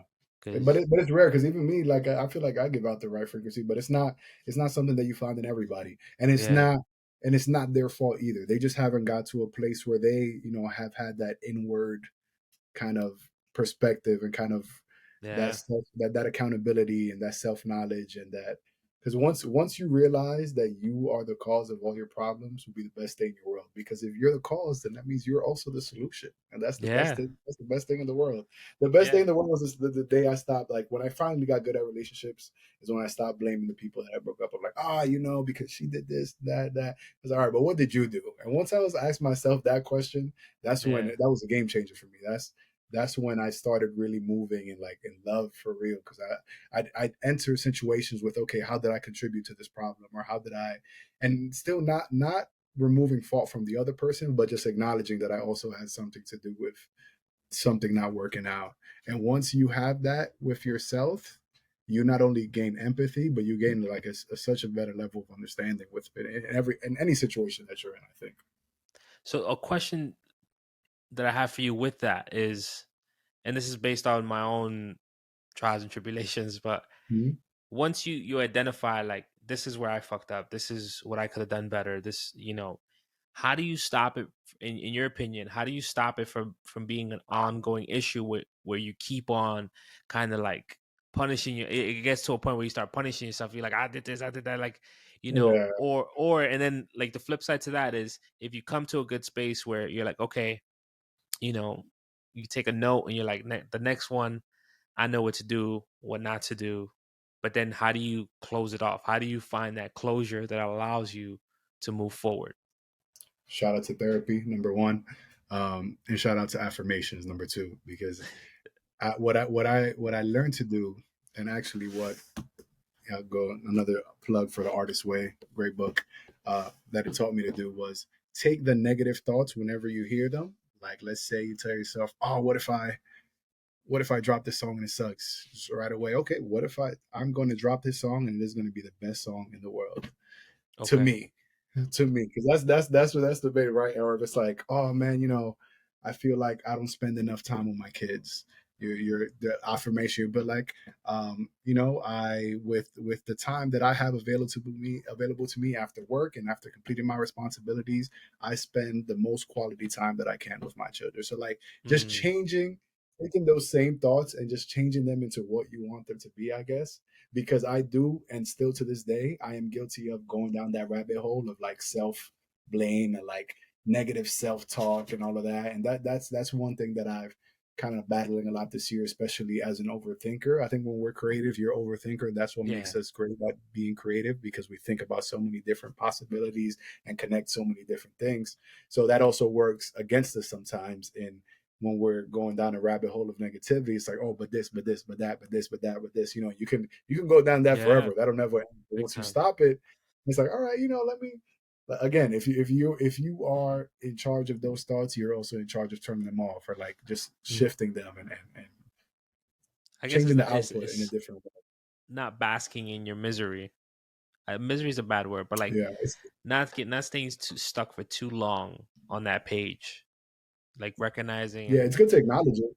yeah. Yeah, it's great to What acknowledge them and kind of say because if you keep it in, that's I think that's even worse. I think that eats at you in different ways through like unhealthy eating or like drinking too much or smoking too. Like that's the way to eat at you in like and in different ways because trauma lives in the body. And there's a book called The Body Keeps Score that I've been reading for work. It's more like a research like kind of dissertation on like this guy did research on like trauma and on the body, like how it affects the body in different ways. yeah. Um, and that keeping stuff in, not getting enough movement, not moving your body enough, those are different ways that your body kind of just holds on to trauma. You'll see it like in hunches in people's back or like different kind of things like that. Yeah, man. That's crazy. It's crazy how like what I'm stuck on right now is the two different perspectives of how your youth influenced you throughout your life, Hmm. and then when I compare it to like things that I've been through, and it's a never ending cycle where you always have to kind of analyze where you're at in life, the situations that you have, the relationships, and it's a constant, like it's almost like at work when your director or something is almost like shadowing you and Yeah. giving you tips and tricks as you go along. Like I wish it was something where it's like I could have my future self shadow me and be like, yo, chill, chill, chill. You want to do that? You know what I'm saying? Like it give you that. Um, and with that said, like, and this is a question that a lot of people ask, but I genuinely love it. Like where you're at right now in life, the age that you're at. How old are you right now? About to be 31 next Saturday, May 21st. May Hey, 20th. May 20th, actually. nice, nice. Um, where you're at right now in life. 31 years old. I met you when you were 17. What would 31-year-old you tell your 17-year-old self? Keep trying stuff. Keep trying stuff. You know, But just Gary Vee has this quote. He says, you know, if you're 31, if you're 35, if you're 43, and you don't know what your passion is, and this is the greatest day of your life, because now you can try three. You get to try stuff. Now you get to. If you already know what your passion is, you kind of stay stuck in that lane. And I had that issue. You know, I thought, oh, I'm a poet. This is all I can do. I'm never going to do yeah, music because I'm a poet. I can't be a poet and a rapper. I can't do that. I can't be a poet and a rapper and a singer. I can't do that. I can't be a poet and a rapper and a singer and a songwriter and play the piano and try out the electric guitar. I can't do all of those things. Nah, just stick to what you're good at. So I yeah. would tell myself, just try shit. Just try everything that you want to do. Do it all. Dope, Do it all. Do it all. Mess dope. up. Do it again. Do it again. Mess up even worse. Do it three times more. You know, because Yo, that's why we click, bro. Because you yeah, mentioned Gary Vee, and I could tell you, yeah. like, I always talk about Gary Vee. Always. Nah, I he's that guy. He's that guy, man. Yeah, I love He him. always He talks about positivity and just like embracing your passions and just Yep, doing stuff. Just do it. Just do it. yep. And I love like like the way he talks. Like I I express myself best when I talk in ghetto lingo. Like Yeah, that's just my when best not form. even like, when you talk in your culture, like that's how you were Yeah. raised. That's So how that's the best way. Like when there's I don't know if you ever seen it. There's a movie based on on the life of John Gotti, and this is the first movie because they did Gotti with John Travolta. This is the one where Armand Assant. There's an actor by the name of Anthony Quinn in it that plays like um the consultant for the Don. He goes, he doesn't the Don doesn't like him cursing. He goes, hey man, like you're asking me for my opinion. I can't talk if I can't curse. So that's one of the things. I know it made the story longer than it should be, but like No, that was if great. you want the best form of expression for me, I need absolute freedom to say what the fuck I want, and that's one of the reasons why I love this podcast. Not that I want to be cursing all over the place, but I just want to speak freely. You know what I'm saying? Have a guest like yourself to be able to say whatever it is that you want. We've jumped from a couple different topics, um, and things of that nature. So it's pretty cool just to see how I met you and where you're at now. Um, what are you up to nowadays? Well, I just Like, moved back to Miami, so I experimented to talk on the spirit of just trying things. I had, like I said earlier, I went to school to be a teacher, but I never really scratched that itch. And I had been working in sales for about a decade, you know, making good money, living in California, I was actually living in Jersey City. I had this beautiful, like, loft type apartment with one of my best friends. Um, it was a typical bachelor pad, you know, but clean, you know, because we're both adults, both working, both bringing in good money, both working in sales, both young, you know, single, living our lives. ready to mingle? Yeah, I was like, you know, I wasn't really enjoying my job. Like, this is when I was working in finance. You know, I was working in that bilingual kind of Spanish role, Yeah, um, a lot of debt settlement kind of thing. It was kind of gave me like little scammy vibes. It wasn't scammy, but it was definitely predatory. and how we went after clientele. We were going after Hispanic clientele, and then Yeah. giving them ridiculous interest rates to pay. Not giving them better payment plans, but it would mess up their credit a lot. Like their credit would just Yeah. tank. Those consolidation kind of programs. Um, so I was just second guessing a lot of things. So I was like, you know what? Let me apply to be a teacher. Why not? Let me just see what happens. So I applied to Teach for America, and they have corps everywhere in the U.S. And they have you list 10 cities that you want to do. So New York number one, I put Miami number two. I couldn't do New Jersey because it was a GPA requirement. Like you have to be 3.0 and above to be in certain areas. So New Jersey was I graduated like a 2.7. It's nothing crazy, but I graduated, so whatever. Yeah, I was out of there. Yeah, I graduated, so whatever. So I had limits to where I could actually go. So I sent in the application and they accepted me to Miami. For whatever reason, I didn't battle it. They didn't say, "Nah, put me in New York." I thought I had to stick with Miami. Later on, come to learn that I could have just fall a little bit and they could have placed me in New York. But also, part of me was like, Miami, that sounds pretty cool. Like, why not? Lo Let's fuimos. do it. Yeah, yeah. Like I'm single. I don't have no kids. I don't have no property or anything really tying me down. Why not? So You're I living took your advice, bro. You're living the yeah, advice of just do try it. Yeah, multiple things. just try it. Just try it. Just do it. Why not? And I had already in my mindset, I was like, listen, I moved to Cali. I've already lived in California. If I could do that, I can do anywhere. If I moved to Cali, I lived in Providence. I definitely could do Miami because Yeah. Miami's more similar to New York, I would say, than California is for sure. Especially like the kind of people that are there. Yeah. So I went down there. Um, Started teaching seventh and eighth grade language arts. That was a very interesting experience. But the education system in I don't want to say in all of Florida because I don't want to scare you and what your kids are going through.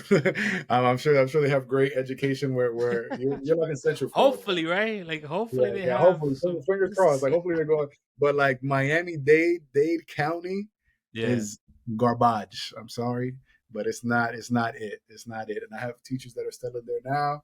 And what always amazed me, you talked about protect your peace, is how many people will stay in a profession, stay in a role, stay in an environment where they are not happy in.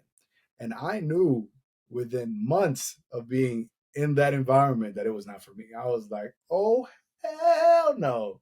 Like I Break was it down, doing break it 10, down. I want to hear a I little bit was doing about it. 10, I was doing 10 times more work and getting paid 25, like 25, I took like a 25, 30K pay cut. So that was on me as well. Already knowing the amount of debt that I had, that was a terrible decision that I made. Financially, it was a terrible decision in that sense because I put myself in a hole where I was making $30,000 less and now doing twice double the work, still having to take an additional two jobs to just stay afloat. So I'm not, I'm behind on bills, behind on credit cards. I'm teaching kids, that are growing up in neighborhoods that like some of them are coming out of foster homes. I'm in like one of the worst, the worst graded middle school in Miami-Dade. About 800, 900 students. But they were all great kids. Like I have no complaints about the kids. They were all just they went through their trauma. They had their life experience that they went through that they brought with them to the classroom, and they're not part of a system that has tools and activities in place for them to succeed and really learn how to deal with their emotions, how to deal with adults and with their fellow peers. And that is a lot of that had to do with the pandemic. They had no accountability during the pandemic. Kids were moved from grade to grade without having really to take exams. Like I had kids that were on second and third grade level in seventh and eighth grade. I had a mom that came in crying to the office asking us to hold her kid back a grade because he was so far. And you know what they told her? Oh, we don't hold back kids. That's only in elementary. They just keep going through the system. That is crazy. When I heard that, I think that might have Yeah. been the day I was like, yeah, I'm Yeah, out I'm of here. gone. Yeah, Yeah. Yeah, what's I'm it? Because like, gone. what am I here for then? Like, what? Yeah. They put all this emphasis on testing and we got to do this because it's testing. Why does that matter? Because if they fail the Yeah. test, they're still going to go to the next grade, and it's all Yep. about the politics and budgets and money, Correct. and that was just I 100%. was not going to be a contributor to that. That was not how I wanted to, and I humbly say this: I felt like I was way too talented and intelligent and had too much Potential. charisma and like life energy. And that all of those reasons were why I wanted to be a teacher, because I wanted to bring that to the classroom. I wanted kids to see that in the classroom. I wanted them to see somebody like me, somebody who talks like me, somebody who dresses like me, somebody who educates them like me. They never had anything like that. My Yeah. classroom was different from any other. My principal would ask me, Kevin, why don't we get any calls from your class like about kids fighting? It's like, because I treat them like I don't treat them as students. Like, yeah, they were my students. I always understood the the kind of hierarchy. Like, I'm the teacher, they're the student. We're not friends. That was never the case, but I respected them. I never yelled at them.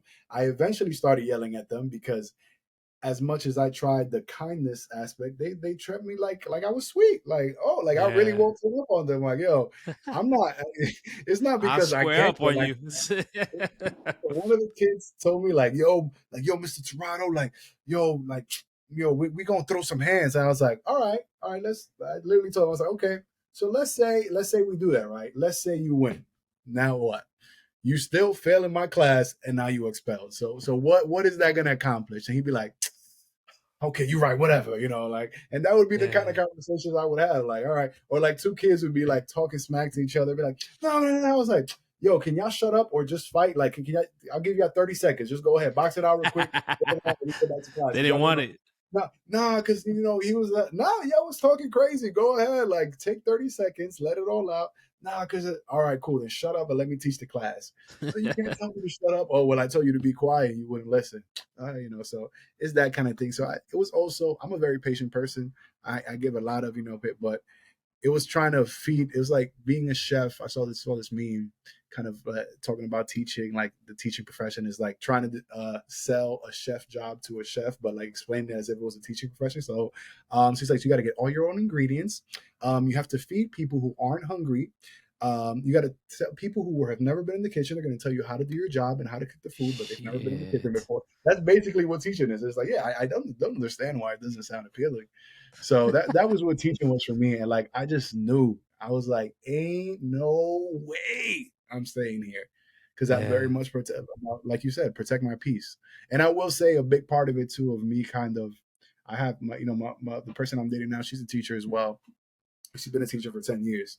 Um, and I would talk with her a lot about it, and she would just confirm with me like, yeah, this is how it is. This is the life. But her goals and her aspirations are different. So her dedication to the role is on a completely different level than it was for me. Me, I'm over here searching. I want to say I was searching for like my purpose, or searching for what I was supposed to be doing, or searching for some way to add value. And Yeah. I tried to do it through teaching, and that wasn't it for me.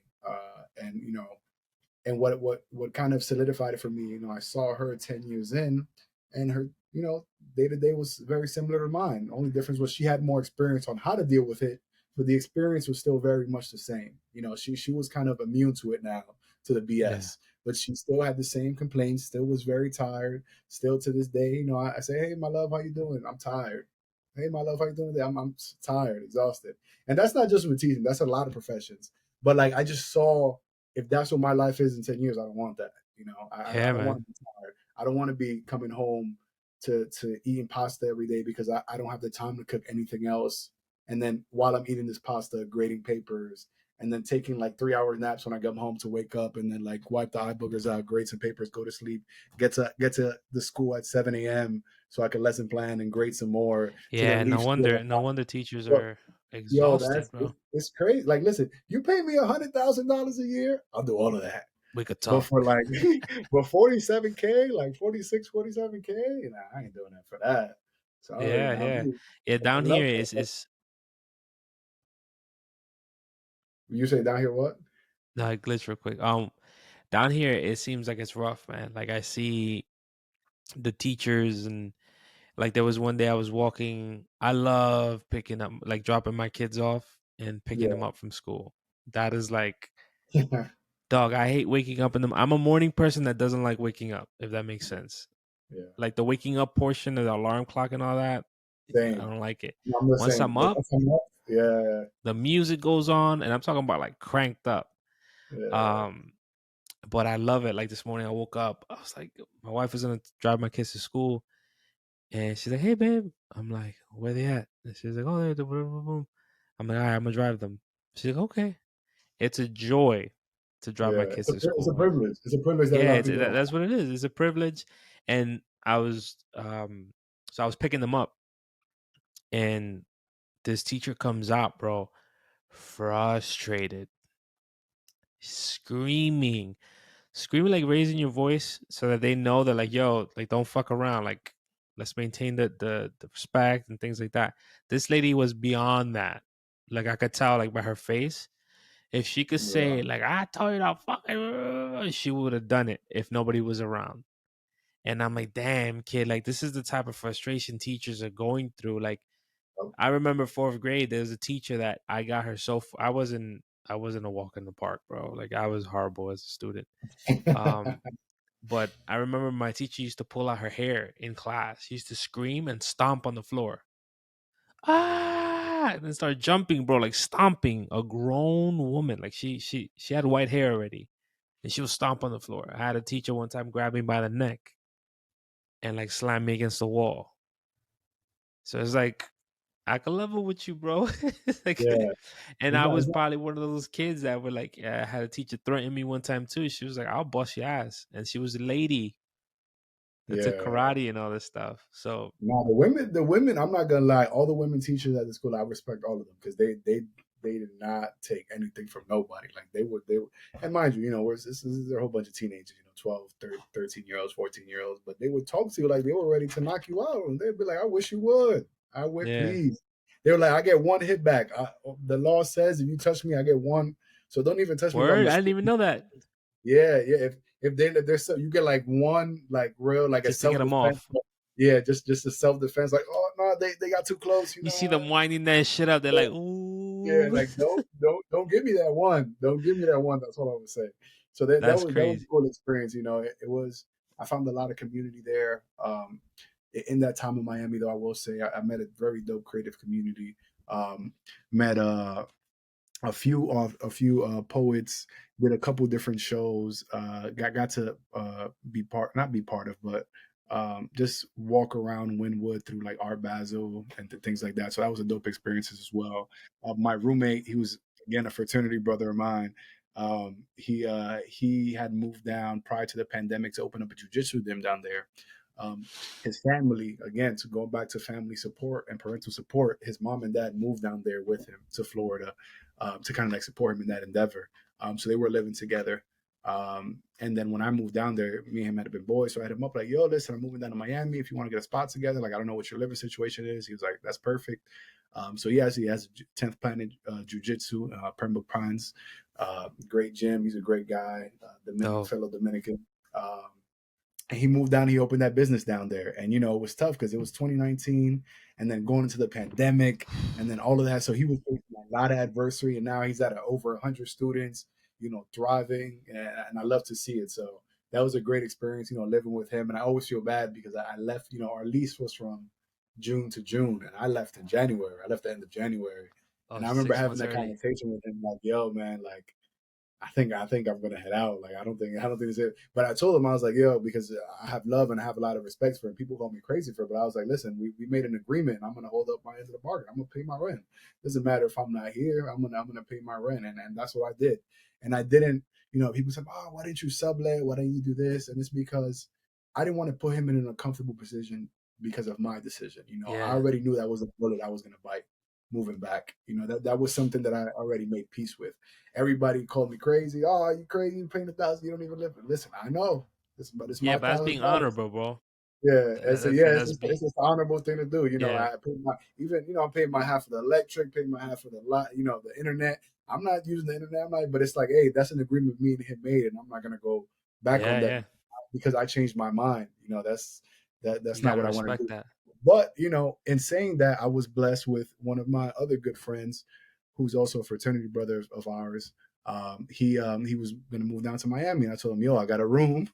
Gabe, you could go there, just slide me half, which was $500. My portion of the rent was 1,000. So I was like, slide me 500, and while you get on your feet in Miami, you have a spot now. And he was like, word. So I got my good karma blessed me in a way because it gave me, it didn't pay the full rent, but I was able to at least Yeah, recuperate 500 of that's that the dope. last few months. So that helped. But it was funny because at the time. person I'm dating now, she didn't believe that I was going to come back, and I told her, and she was one of the. I'll say she was definitely one of the bigger reasons that I went back as well, because I was, we met right before I left, like maybe a month before I moved to Miami, and she's Yeah. also a poet as well, and we had kind of seen each other at shows. Like we known each other since about 2013, so we had seen each other at shows time to time. But me and her never had, like me and you are doing right now, had a time to really sit down and kind of have a conversation like one on one. Yeah. And this one show that we were both featuring at, we just so happened to both go by on our own. I was sitting by the bar. She came, she pulled up, and we just started talking it up. And, the rest is history. Like the chemistry was there, the energy was there. It felt Dope. amazing. Like she went on stage, she killed it. I went on stage, I killed it. And the rest, we weren't even paying attention to anybody else. We were just talking to each other the entire time. The conversation was effortless. And I was like, at the time, I was gonna put her on with my boy because my boy had eventually came to see the show, and I was like, they were both Yankee fans, so I was like, I'll put him on with him because like she said she goes to Yankee games by herself, he goes to Yankee games by himself all the time. I'm gonna try to throw the alley oop, Yeah. but that didn't work. And then me and her, she ended up hitting me up, and then we ended up connecting, and it was tough because like before I left, we hung out like 2 3 times. Like we went to a Yankee game. Um, we had gone on a couple of dates. We went to like a museum. We did a couple of things. We went to see the Virgil Abloh exhibit that was in the Brooklyn Museum. That was pretty dope. That's And dope. we had spent so much good time together. And then I had to leave to Miami. I was like, damn. So while I was in Miami, we stayed in contact. We were talking. But like I knew when I met her, it was like one of those people that kind of like the same way you described my energy and how you saw me is how Yeah. I saw her. Like she just had that great kind of like aura about her, like this great persona. It was like looking at myself in another person, That's and I dope. was like, yo, I can't mess this up. Like this is, I don't know if I'm ever gonna get this again. And she was one of Yeah. the biggest reasons that I was like, you know what, yeah, I'm heading back. And she didn't believe me though. She was like, cause being somebody, I think when you start dating, what age did you meet your wife? I was 20. I think I just turned 23. 23. Okay, so it was relatively young. But I knew I was in trouble as soon as like I'll tell you after this, but I knew I was in trouble when I met her, when I Yeah. saw her. So, so, so like, I think dating in your late 20s, also early 30s, by this point people have baggage. You've, especially if you're somebody who's attractive and you've dated people, dated around you, Yeah. you have experience, and not all of those experiences are positive, and you carry a lot of that with you, whether good or bad. You carry that with you. Correct. So when you meet somebody at this stage, I'm over here like, oh, I really care about you. Like I think I'm in love. I'm about to quit my job and move back because I think this is that real. And she's like, yeah, all right, like okay, like you gonna do I'm about what? to You pay just moved 6 to months Miami? worth of rent because I love you, girl. Yeah, yeah. She's like, I you think just I moved to love you. Miami, and you talking about me? Like, nah, go have fun. She would literally tell me like, yo, go have fun out there. Like, make sure you're not making a mistake. Like, go enjoy yourself. I'm like, nah, I'm good. Like, I've enjoyed myself plenty my entire life. I see what I have here, and even as I like the day I got the job, I was like, yeah, I got the job. I'm about to go tell my boss next week that I'm leaving. She was like, for real? So you're really coming up? Even when I quit and I was packing I was on FaceTime. I'm packing my stuff. I'm you're not coming up. I'm coming up. So that was dope. And then I came up, got a job with the company I have now, which was literally like heaven sent. And this is why I tell people, like, if you are like about protecting your peace and not being somewhere where you're not appreciated, somewhere where you feel happy, somewhere that you feel kind of like feeds your soul and really pours into you. And if that doesn't describe where you work or where you spend majority of your life Yeah. as an employee, then why would you stay there? There are millions of Yeah. opportunities between LinkedIn, Indeed. You could work remote for any company in the world. Why stay somewhere where you're unhappy? So by Yeah. me leaving somewhere that I was unhappy, I was able to find a job that is an alignment of everything I love to do, because it's a mental health company. We do social emotional wellness, yoga, tai chi, uh, um, meditation, all of that, and in the schools. So here I was looking to make an impact in the schools, thinking that was going to be teaching, but in reality, I got a partnership, like a sales role with this company. They never even had a sales department. There are about 200 plus schools in New York City, and they wanted to expand outside of New York. So they were like, we need to bring in somebody who's knowledgeable at sales, but also has it like experience in education. And then enter myself, the perfect role. Bam. was like, that was really God's gift. And I remember telling my my family, my friends at the time, they were like, "Yo, Kels, this sounds like this is for you." And I got the Yeah, job, and I've been there, just hit my 90-day mark last week, actually this week. And it's been great. It's been great. It's been a growing experience. But to think that I'm in a position now where I am leading the sales department, there's no other person besides me. And in a year, they want me to start growing the team and bringing people in and taking this company from a New York powerhouse to a national powerhouse. And that's in my the power is in my hands to do that. That is an amazing opportunity, and I couldn't be more grateful. And that's that's dope, you know, man. and it's beautiful, and it's what gives me the confidence to do what I do now, and like even giving me the space to like come home. And I work remote, so I can't even say come home, but like leave, close my laptop and then open it again, but like work on my creative Yeah, side now, not have to worry about, oh, I got to grade papers, I got to do this, I got to do that. Like, nah, yeah, I just work as I'm required to work, and then I have my time to spend time with my family, spend time, furthering my relationship with my significant other, spend time, furthering my relationship with my cousins, my friends out here. Um, I think one part that I'll say, and then because I've been talking for a while now, so nah, it's all good, bro. I, let's I let's get like it away. this. This is what it Is is, that bro. This is facts? So I was, when I was 25 and I moved to California, it was very different. I guess I was searching for something, I want to say, or I was still like, not that I was searching for something, but I was in a place where I did not mind exploring a new city, making new friends, building a new network. But when I was 30 and I moved to Miami, it was like, do I really want to you know, look at like explore a new city all over? Do I really want to make new friends? Do I really want to do it like build everything from the ground up when all the things I'm searching for I already have at home? I have a great creative network here at home. I know photographers, I know poets, I know musicians, I know event curators, I know all the spaces, I know where all the open mics are at, I know where this was going to be, I know where this event's going to be. I have cousins who make music, I have friends who make clothing, I have a family business that's catering. Like I have so many things moving here that I am connected to in some way. I was like, why am I running from that? And then to put the cherry on top, I have a beautiful partner who, I'm growing and getting to know, and trying to figure out what a life together might look like. And that's dope. that was very different from when I was 25. 25-year-old me and 30-year-old me wanted very different things. Yo, And I isn't that thought crazy? it was Isn't so that crazy the crazy. way? Because I'm with you, bro. I'm like I look at 25 and I was bar hop. Well, no, let me stop. Yeah, because I have my daughter at 26, going on 27. Yeah. Bar hopping, I had it was just a different world, bro. Like I can level with you. Once you hit 30, it's just like, yeah, And I I, think I hear I you. think for you, what made a big difference, and you know, my partner tells me this all the time, is that you were living for somebody other than yourself now. Like prior to last year, I want to say, I've only been living for me. I've been living Yeah, based off my rules, based off what I wanted to do, based on my goals. But I finally met somebody that was like, okay, but what do you want to do with your life? Word, that's dope. But you want me to be part of it? Okay, let me let's move some rock. things around. Let's make that happen. Like let's make that happen. But prior to that, I was just living for me. I was doing what I want to do. I was experimenting, but I could move somewhere and it could not work out. And I could move back and that could be fine because I was the only one who would be affected by that. Yeah, I could, try a new job in a completely different field, do terrible, and then go back and that'd be okay because I would be the only one that would be affected by that. But now I'm in my 30s. Like I'm dating somebody who's in their 30s who wants a family in the future, who wants to have kids. And it's like, all right, you guys now, align. yeah, now I have to think about my decisions a little bit differently. I can't just I can't just be like, oh, you know what? I want to go to Portugal for a year. Let me go try that out. Now, no, it's not that. Can I do that? Absolutely. But At I'm what cost? my consider what I'm considering. Yeah, what cost and the things that I'm considering now are a lot different. I'll tell you this much: the two things, right? When I hear you talk about like your 20s, right? Um, Mhm.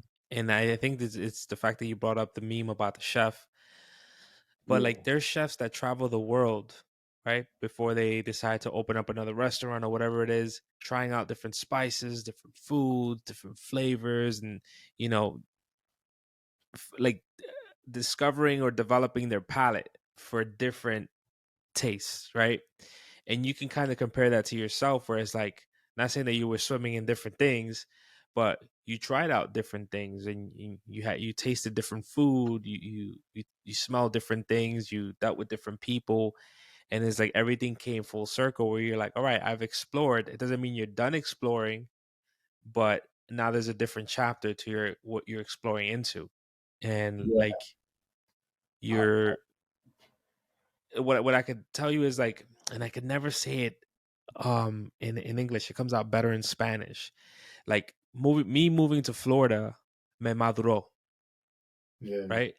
I matured moved down you. here when I was 30, and even though, based on age you consider that a man, like I became a full rounded man here in Florida.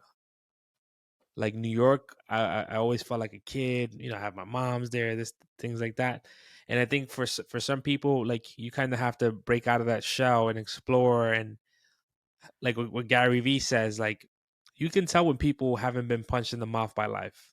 Yeah, You know what I'm saying? You could see that they're wet behind the ears. You could see that. You yeah, could smell that. You could just tell. And that's what a lot of people need to like kind of wise up, madurar, like harden your shell so you know yeah. what you're battling in life. So That was that was one of the main reasons I left to Cali because I have something that a lot of people will pray for, and that's a supportive family who would let me try things. So I know I can always jump, and there will be a yeah, net there to catch me. Always, yeah, I can jump to in my attempt to fly, and maybe sometimes I'll fly, other times I'll fall. But I know when I fall, I can fall back on my family. So yeah, again, kind of going back to what I was talking about at the beginning, like how I saw that in myself as a weakness, even though in a way that's a strength and it's something that a lot of people would kill for. Um, I knew I had to step away from that to really madurar, like you said, to like really mature and really come into myself as a person and spend a lot of time. I was a chronicle dater. I would go from relationship to relationship. Like I would break up with somebody and like I wouldn't allow myself to heal and I would go into another date. When I was in California, the 3.5 years I was there, I was never in a relationship. I dated around, yeah, like here and there, like for a couple of days, maybe sleep around. But I never was actually in a relationship. I allowed myself to be alone, just be by myself and just learn yeah, myself. Was that purposely? No, I was looking for love. I was unhinged. I was Tinder, all the dating sites. I just didn't find it. And I don't think I was meant to because maybe that would have kept me in Los Angeles. That's not where I was supposed to stay. yeah. Um, That's powerful, bro. but but That's but that's being super back powerful. home, yeah, being back home now, um, you know, after living in Miami, living in California, living in Rhode Island, I could definitely say that there is no place like New York and New Jersey for me. Maybe because this is like the home base for sure, and like the majority of my family lives here. But I don't see a life outside of here right now. I'm gonna say right now because Yeah, you would have had this conversation a year ago today. I would have told you I was about to spend the next 10 years of my life in Miami. So yeah. shit can change in a jiffy, In a and I heartbeat. love Yeah, that about life. That's why I'm always it's okay if the plan changes. If the plan doesn't work, I saw a quote today, and I've seen it often. It's like if the plan doesn't work, change the plan, but never change the goal. So whatever your mm. goal is, Say keep that one that more goal, time, but kid. Say don't. that one more time. It's that if the plan doesn't work, then change the plan, but never change the goal. Stay true. Whatever your true north is, like whatever you're trying to obtain, whatever that may be. For some people, that's happiness. For some people, that's a dollar amount. For some people, that's freedom. Whatever that may be for you, just never. But just keep trying stuff. Like I said, going back to what I Yeah, would tell man. 17-year-old me: keep trying, keep failing. That's dope. The second thing I have, I didn't forget. I had to write it down because my ADD mixed with my bad memory, kid, Yes. is so being that you did that, right? We compared it to being a chef, right? You tried out different spices. You came up with like a whole menu in a sense of moves you want to make in life. What's beautiful about what you did as far as going out there and experiencing different things and trying out, different flavor. Like I keep coming back to like the chef thing, but that's what makes sense in my head is trying out all these flavors and curating your own menu in a sense, right? Is that you may your next step in life may be getting married, parenthood, and things of that nature. The one thing that I'll tell you about parenthood that I think may be a little bit beneficial for you, the fact that you had a lot of experiences is, and I'll give you a perfect example. Um, Me and my wife met 2011. My daughter was born in 2013. I was heartbroken in 2010. 2011, I'm like, so 2010 going into 2011, right? So my relationship ended like October, November of 2010. And then in 2011, May, June, I met my future wife, which is Miss Madrid now, Mrs. Madrid. Yeah. Um, and then me and her were dating, and I was, I was still single, so I was, I was dating. I was always honest with her about that as well. And but shortly we got into a relationship, and when we finally made it official, I say 4 months later she was pregnant. You know what I'm saying? Like, so what I'm trying to get at is I already didn't have a lot of experiences in my life because I always loved being in a relationship. I always had my dream was always to own a house, have a family, kids, a dog, white picket fence, all that jazz. The only thing is, I wish I would have experienced life a little bit more, Mm, and that's one thing that hopefully I can, I guess, share with you is that being that you did have a lot of experiences, the day you do have a family and things of that nature, it'll be a little bit more chilled. yeah, And I may be wrong. I may be wrong, but I have to share this with you. I Um, feel. and the example I'll give you is I took my family roller skating one day, right? And I had a horrible time. Horrible time, bro. Me and my wife both had a horrible time because my son kept falling, my daughter kept falling. I was losing patience, like to be a parent, you have to have a lot of patience in general. Yeah. But this was another level, bro, where I was just like, I want to leave. And I was really frustrated because they weren't allowing me to enjoy roller skating. And Mm, this may sound stupid, but hear me out. I had never been roller skating before. I've been yeah. rollerblading, but roller skating was a whole new experience. I see Usher on social media. I see Meek Mills, like all these dudes having a ball, doing these Yeah. spins. Jermaine Dupri, like just killing it out there. So I'm like, I want to get to that point because I'm obsessive with things that I enjoy. Like I need to learn everything about them. I want to become an expert. So I took my kids out there. I wasn't having a good time. I wasn't able to do my things because I had to teach them how to do things. Mhm. So what I'm trying to say is, had I had the opportunity to learn things and experience more in life and just get my rocks off in a sense, and I don't mean that in a sexual way. I mean just Yeah, no, no. experiencing things. Side things. Yeah, Like, yeah. you know what I'm saying? And learning these things so I can pass them on to my kids, it would have made a world of a difference. And I had to check myself when I got home because I'm like, it's not their fault that daddy didn't learn this. Like now it's like I'm their Superman. So I have to teach them.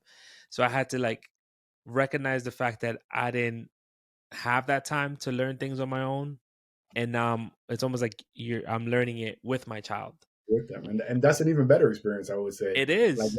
get it to learn it together. It is. And that's why there's nothing like I hate when people say like, I don't want to check you, because it Mhm. has like a negative emotion with it. But I had to Yeah, check myself, bro, where I was like, I can't do that to my kids, bro. Like it's not their fault that daddy didn't experience certain things, and now I'm mad at them because I can't do me or my wife can't do what she wants to do. So that's one thing that is dope about your story is that I'm not saying that you experienced everything in the world, but you've yeah, experienced a good amount of time that yeah.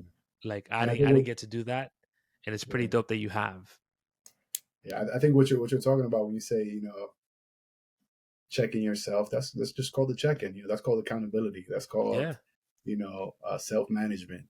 That's kind of having that accountability to be able to be like, okay, like you said, you like, wait, hold on, this is not. And it's important to do that. A lot of people don't. A lot of people just kind of go and just ride Nah, that man. negative thought, like, "Oh, my kids, Yeah, I'm no. never taking roller skating again." Yeah. And You now I'm know, like, I do push my kids hard.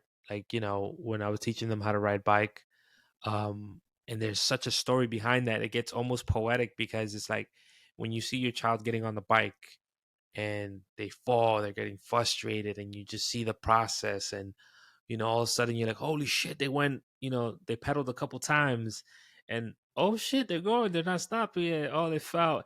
And it's just like it you can be the parent that's like, oh my God, my child, you get them knee pads, helmet, all this different things so they don't get hurt. And you don't realize that I taught my daughter how to ride a bike. No knee pads, just a helmet. Yeah. My son comes into play. And now my wife had mentioned getting knee pads and elbow pad and all this stuff. He's like, I can't ride the bike because I'm like, you better get your ass on this bike, bro. We're gonna figure this out. And he did it. He was able to Yeah. learn it. But it's so dope to be part of that journey where you can pass that on to them. Because I didn't have it at a young age where I was afraid of everything. And even sharing this podcast with people, it took me a while just to get the cojones. We're gonna have that as a theme Yeah. to do it, bro. And I'm thankful, and I think this is awesome having this experience with you, to be able to have this just real talk. Yeah. And that's one thing that I think there's an aspect of there's some poetry in that, is teaching your kid how not to give up. How, like, if you keep trying and even though you fall, you cry, like, use that energy to keep pushing forward. And that was pretty dope. So that's something that I want to give to you, that, like, use the experiences to drop those gems on the future, um you know future chapters in your life. And I don't know if you want to Yes. have kids or anything like that. I'm not going to put that Absolutely. upon you. I'm not going to put that Absolutely. upon you. Sometime It's a soon, hopefully. beautiful thing. It's a In the beautiful thing, in the bro. near future, it'll come true. But I was talking to my cousin the other day, and I said it, and I hope whoever's listening doesn't take this in a morbid way. But we were talking about just life, and I was like, if I died today, I'll be all right with that. Like I wouldn't feel any regret. Like I feel I've lived an amazing life. I've lived some Yeah. great experiences. I've met some amazing people. That doesn't mean that there isn't a lot that I don't want to do, because there's a million things I want to do that I haven't done yet. But if I were to, if for whatever reason, knock on wood, I walk outside and something were to happen to me, and I pass on to the next life, then that it is what it is. I would Yeah. leave very content. Like you would be able to write movies and books and Of your series for experiences. days, like all my experiences of the life that I lived, and I take pride in that. I take a lot of joy in that, and I love my life for it. And even when I have kids, I hope, and I no, I know I will be in a place, because there's people in my life who have shown me it's possible. My uncle had a kid, and within, the kid wasn't even a year old, and they went to New Zealand for 3 weeks. They were in New Zealand, just kind of Yeah. hanging out with their 3 month year old or 4 month year old, or however old she was. Um, and that was, even though I knew it was possible, that showed me somebody within my circle that showed me. So a lot of things that when it comes to is about exposure. The kind of people you were talking earlier. Yes. Watch who you surround yourself with, and the kind of people. And exposure is a very big part of it. What are you being exposed to? What are you exposing yourself to? And seeing my uncle even do something like that kind of remove the thought out of my head, like I can't have a kid because then I won't be able to blank. No, if Hmm. you can, there's a way you can do everything. It's just Yeah. about prioritizing the right things and maneuvering your life in the right way. And 100%. anything is possible in that sense. That's the one How do you thing. feel like you have taken that in parenthood? Like, how do you feel like parenthood has changed your outlook on, like, the things that you're able to do and the things you're able to kind of like experiment with? Because now your choices hold a lot of weight, because you Yeah. have two little humans and a wife to think about. So Yeah. how would you say that that affects your So choices? in a spiritual way, like, I think part of adulting is, when I got married to my wife, you have to constantly be working to be respected in a relationship. And I don't know how right that is. Like, I'm still putting that together for you right now. And what I mean by that is, like, you don't just get respect just cuz. Like, you have to constantly be working to to have that respect.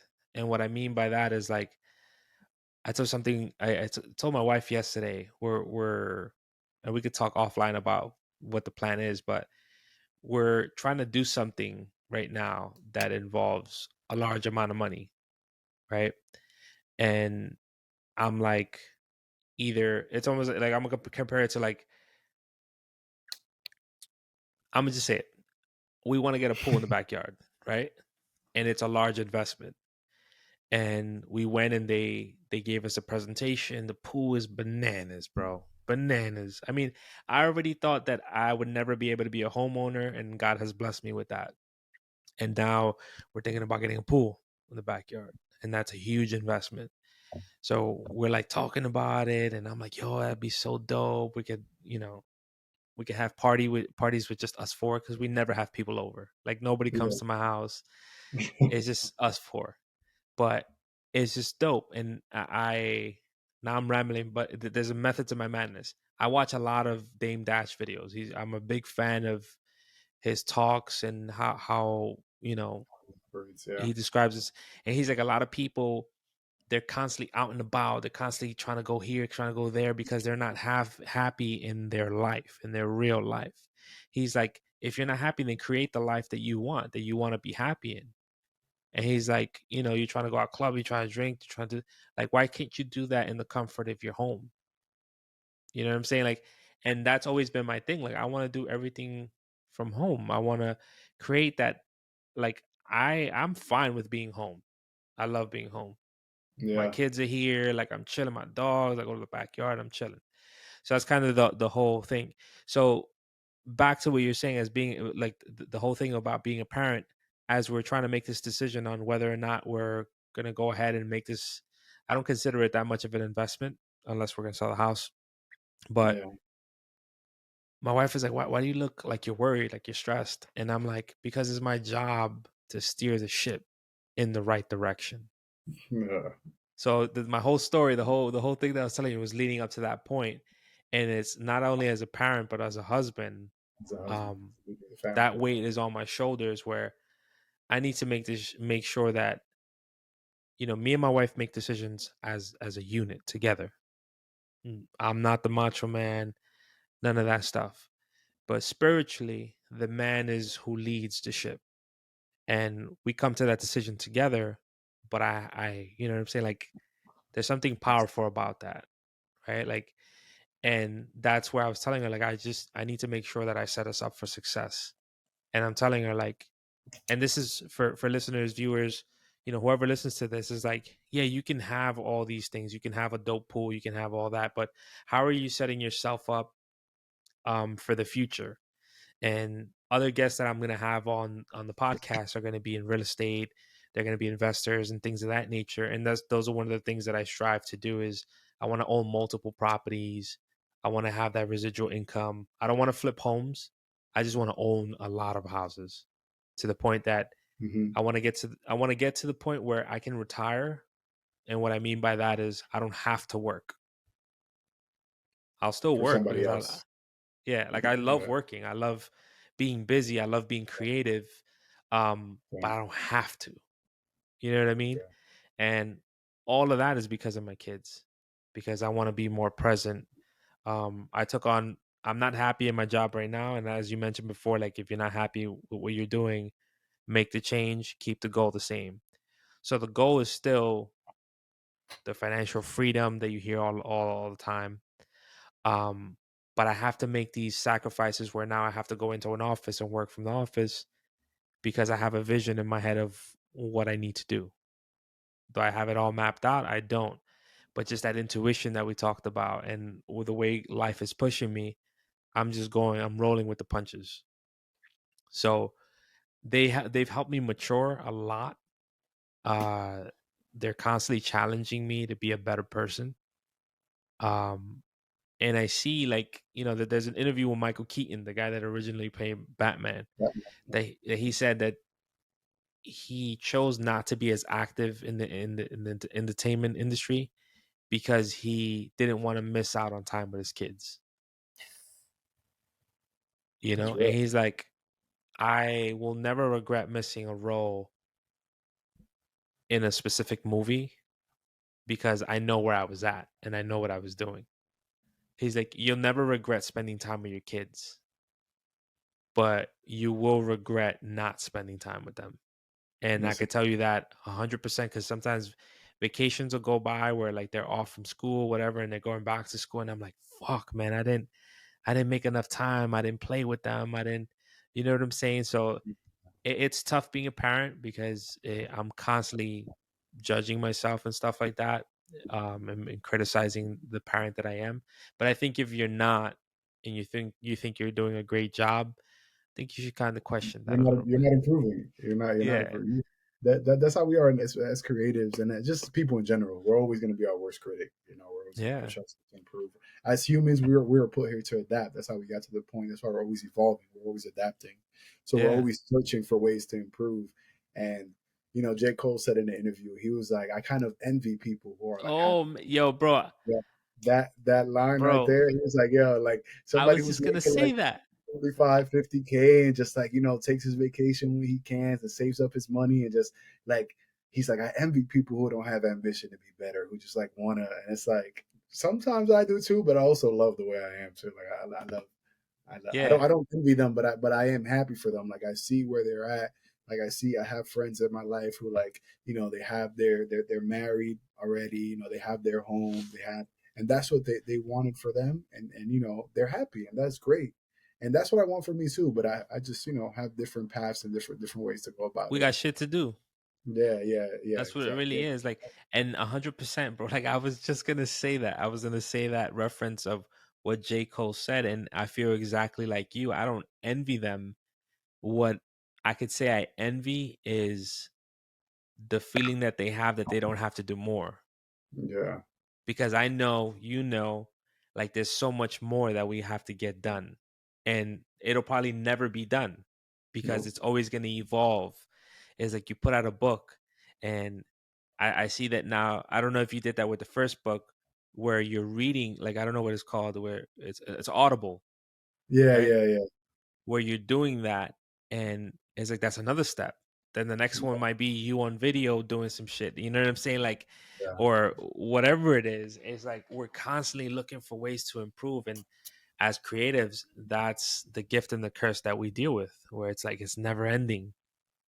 And I think that about life too. Like I think that's great because we, at least me, or and people who kind of suffer with this kind of attention span thing, ADD, whatever you want to call it, we need new things to kind of keep our brain like fresh. And for me, I used to that used to be in I don't want to say a negative way, but that used to be how I was towards women. Like I felt like I couldn't stay content. So I'd like date somebody for 3 to 6 months. Like 6 months was always my cutoff point. That would always be like where I'd be like I'd always find something wrong, or that honeymoon phase would kind of like wear off, or whatever the case may be. But thankfully, I grew out of that. Or I just found, I would say I found somebody who actually who kind of fed me, who feeds me and like Yeah, pours into me in a way that it never gets old. And going back to what you said about, you hit it right on the head. Love is an everyday thing. It's something that you have to show up. I posted a video on that not too long ago. It's something that you have to decide every day. You have to wake up every day and decide, I'm going to love you today, because they're not going to need the same thing every day. And this yeah, is with family. This is with your significant other. This is with your best friends. Like, you just have to ask yourself, how can I show up for you today? Like, what is it that you need for you to, what is it that, and sometimes they won't know, but your job is to just be there, and yeah, just be supportive, have empathy, lead with love, and lead with understanding. Understand that most things aren't personal. I think where a lot of relationships goes wrong, we take a lot of things personal, where really it's just affection, it's past trauma that's affecting you, or just like little yeah, things, or like something with work, like work was all pent up, had you pent up. Maybe your boss put you off. Now you come home and you like yell at your son, and you're like, damn, like I wasn't even mad at him. I was just kind of pissed off about what happened at work. So it's just understanding that things are not personal, kind of showing up every day. And that wasn't something that I understood at a younger age.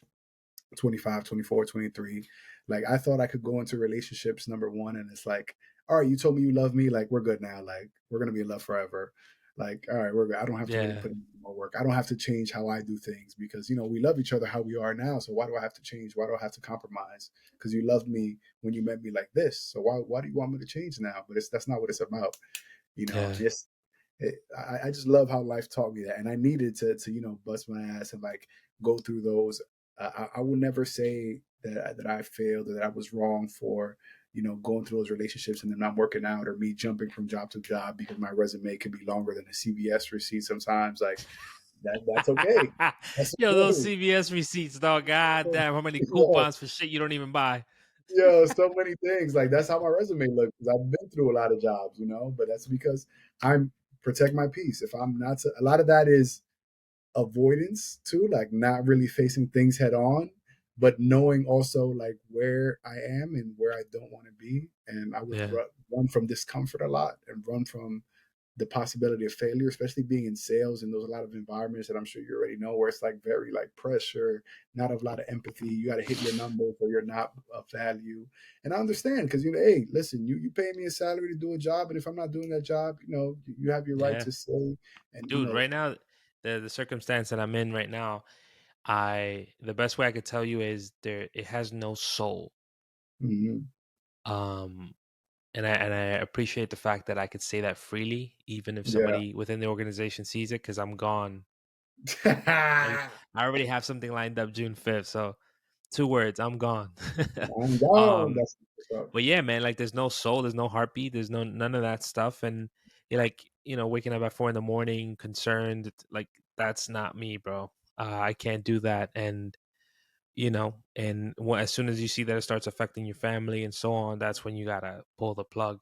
Another thing that I'll say about relationships is years ago, my favorite white boy, just like Jay-Z says about Eminem, but I met my wife at the same time that I met my friend, right? I think he was like Yeah, probably my first white friend that we're like brothers type thing, right? He saw that because I was heartbroken from a previous relationship, but I found my wife, right? Like she wasn't my wife yet. We was still dating. And he grabs me. We're at a bar, and he puts his arm around me. And this dude is a boxer. He's martial arts, all that stuff. So he yeah, grabs yeah. me. He's like, "Yo, what the fuck are you doing?" And I'm like, I'm looking at him, and I'm like, "Yo, why is he talking to me like that?" I'm like, "What are you talking about?" He's like, he calls her LT. He's like, "LT loves you.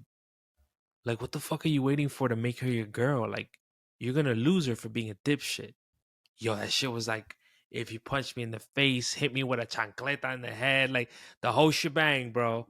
And Yeah. yo, that shit scared the crap out of me, bro. The fact that he was just like, yo, you're gonna lose this girl for being a little, and I shouldn't say that, but that's what I thought at the moment, for being a little bitch because you were heartbroken and you still can't move on, right? Hmm.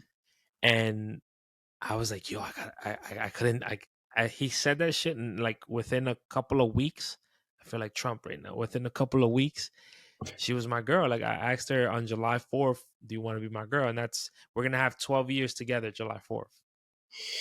Um, 12 years. and yo, bro, like we've gone through ups and downs.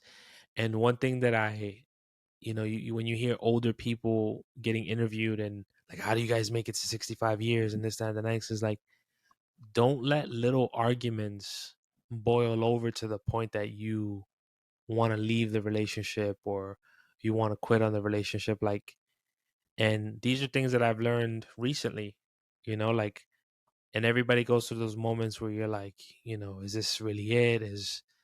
And I'm more sure of my relationship now more than I ever was.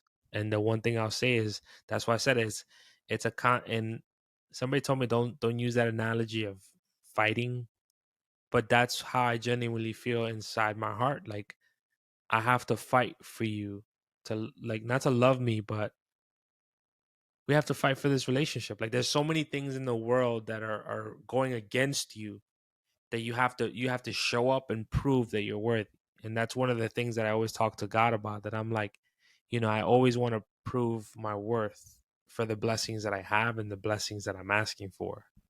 You know what I'm saying? So yeah, like I genuinely believe, like, we have to fight for us to be able to live this. Me and my wife always say we're doing life together, and that's one of Get the to do, dopest sayings get to, that get to do life together. That's a yeah, fact. One of the things that the person I'm dating, she told me she's 3 years older than me, so she's 33, about to be 34 this year.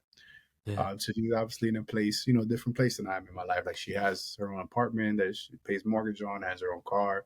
She's doing well, decade into her career, got her master's, wants to do her doctorate, um, and she told me something that really kind of changed my perspective. And going back to what you're talking about, like being the man in a relationship and what that means, and even though like not in the like in the masochist kind of like toxic masculinity kind of way that our elders described it in, but in a more spiritual way, like you said.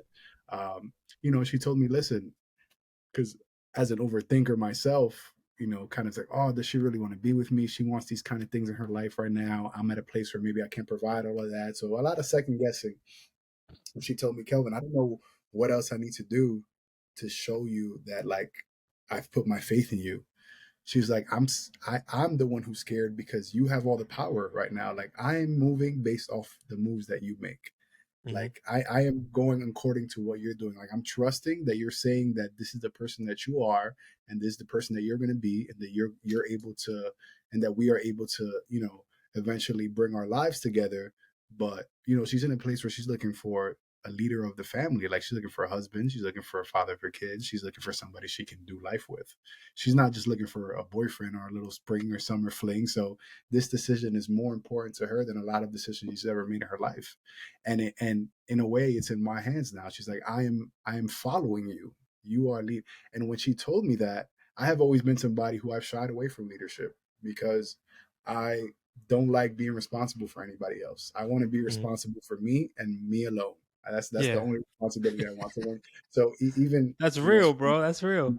my dad, he's been a mechanic at Liberty Lines in Yonkers for I want to say close to 2 decades.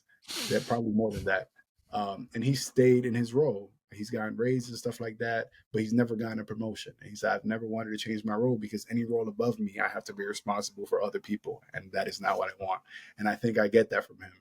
Yeah, But I realized something that for me to get to the next point of my life, um, financially, creatively, in relationships, I have to develop the leader within myself. And shameless plug, not even for me, but I'm reading a book by John Maxwell called "Developing the Leader Within You," and I bought it literally like a couple of days after me and her had that conversation because I was like, okay, not only did I see that, but like even with like some of my best friends, some of the people I create with, like we move very, I don't want to say timidly, but there's nobody like, all right, come on, we got to really yeah, like nobody kind of just like bringing everybody together and being like, all right, let's get this shit done. Like we're all like, yeah, we got to do this, but there's nobody really like grabbing hold and taking charge of things.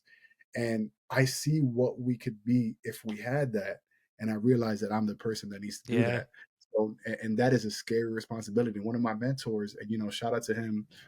He had a stroke recently. He's 49, going on 50. I believe he's around that. He had a stroke recently, and he's going through a lot right now, recovering medically. But he's taught me so much. I actually met him in Cali. Life just happens for a reason. He's from Hey, Brooklyn. prayers out to him, man. Yeah, prayers out to him for sure. Like Yeah, he's from Brooklyn, old school Brooklyn dude. Used to, live that lifestyle, used to rap, do all of that, do yeah, everything. And then he moved to Cali. And of course me and him, our cubicles are right next to each other. He's like, I'm from the Bronx. He's like, I'm from Brooklyn. It was like, I went up, da da. We started playing PS4 together at the time. We ran 2K and like a bunch of stuff. And he would always give me, he worked in sales for a while. He was big on investing. So he would always give me game. And he always told me, he's like, yo, you different. Like I could tell you different. I would come to work. I'd go to this was when I first moved to Cali. I would go to the dollar store and I would just buy a bunch of snacks and I would have them at my desk because I would always like notice people like stepping out to like buy food, $3-4 here at the corner store. I would buy the dollar raviolis from the dollar store. Like the Chef Boyardee, the raviolis, the meatballs, the spaghettis. That was my lunch every day. People were going to Chipotle, bringing in pizza, and I was just there, because I had $300 in my account when I moved to Cali. I didn't have anything, so I was just doing what I could. And he looked at me, and he noticed that he was like, "Yo, you're different. Like you do yeah, the kind of the same thing that you said that you're like. You looked at me, you were like, yeah, this that." He saw that too, and he was like, "Yo." So me and him always kind of clicked, and he gave me a lot of good game. And he would always tell me that like, "Yo, you gotta really just be a leader. Like you understand the the burden, not the burden, but like the weight of leadership, and that's why you would become a great leader because you even have the foresight to see that. Whereas other people who don't have that foresight and are dying to get in that kind of position do not understand what comes with that. But you Yeah. understanding that is why you avoid it. But that is what also makes you a great leader. And I'm like, don't tell me that at all. And then, Yeah, he facts. recently in April, back like almost like that, I want to say the last week of March is when he had a stroke, and I was actually calling him as I found out, to kind of get some advice from him, and he didn't pick up. His wife eventually ended up reaching out to me, letting me know what happened. Um, but once that happened to him, one of the last conversations me and him had was that conversation, and him kind of telling me like, "Yo, you need to be a leader." And around that same time is when I had that conversation with the person I'm dating, and then also like had a couple experiences with friends and saw like we were kind of like lost in a way, like not with like didn't really have a sense of direction, and all of the answers to those problems. I felt like the solution was me being a better leader. And right Mm. there, I was like, all right, that's what I gotta do then. I gotta just suck it up and do it. Yeah. So now that's kind of what I've been working on recently. Just and even with the role I'm in now, like they expect me in a year to bring in a team and start leading a team. I've never had a position like that in sales before. I've always just been, put me in the game, let me score some points. But you want me to be the point guard and distribute and do all that? All right, cool, I'll do that Yeah. too. I'll But tell you one thing, like, um, so two things. Hold on, let me write it down before I forget. Right. And then so the first one goes with what your lady told you, right? The man has to be a man, and this is my perspective, right? There's no, it doesn't mean I'm right. A woman makes a man, right? That's the most powerful thing about it is like she will give you the power, but it's up to you to continue to earn and prove to her that you're worthy of that power.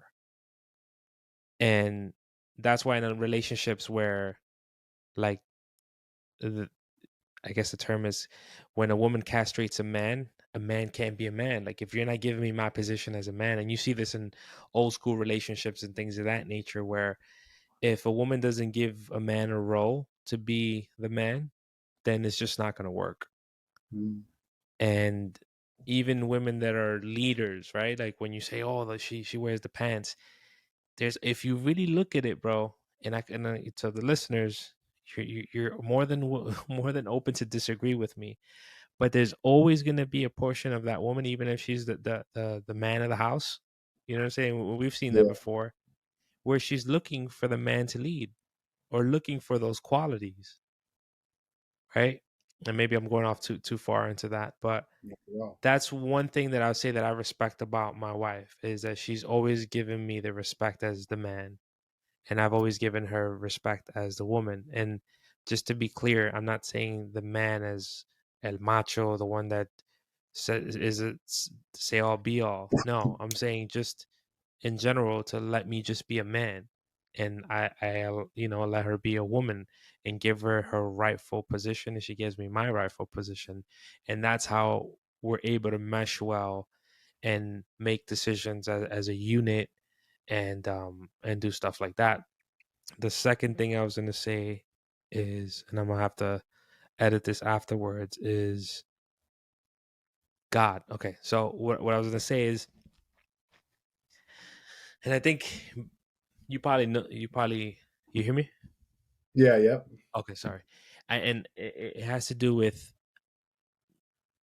like, I always wanted a house, right? And we worked so many times to get to the point, save up to then some shit happens and we saved up 8 grand and we had to use it because health issues, whatever the hell. I strongly believe that God won't give you something until you're ready to deal with it. You know what I'm saying?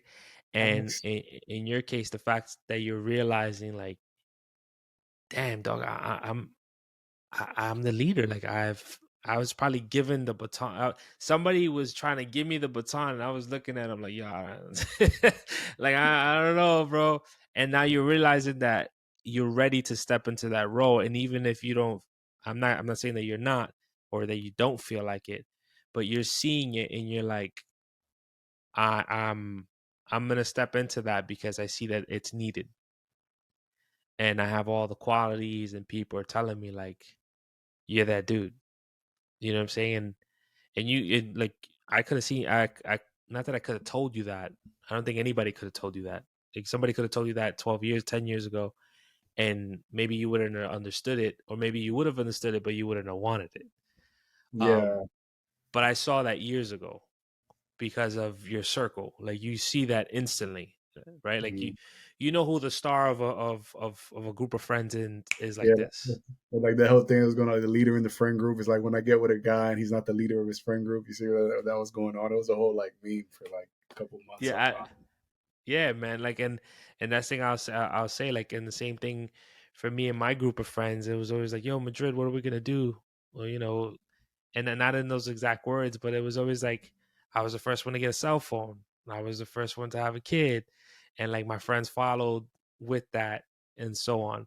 So I would say, hell yeah, embrace that, bro. Embrace being a leader.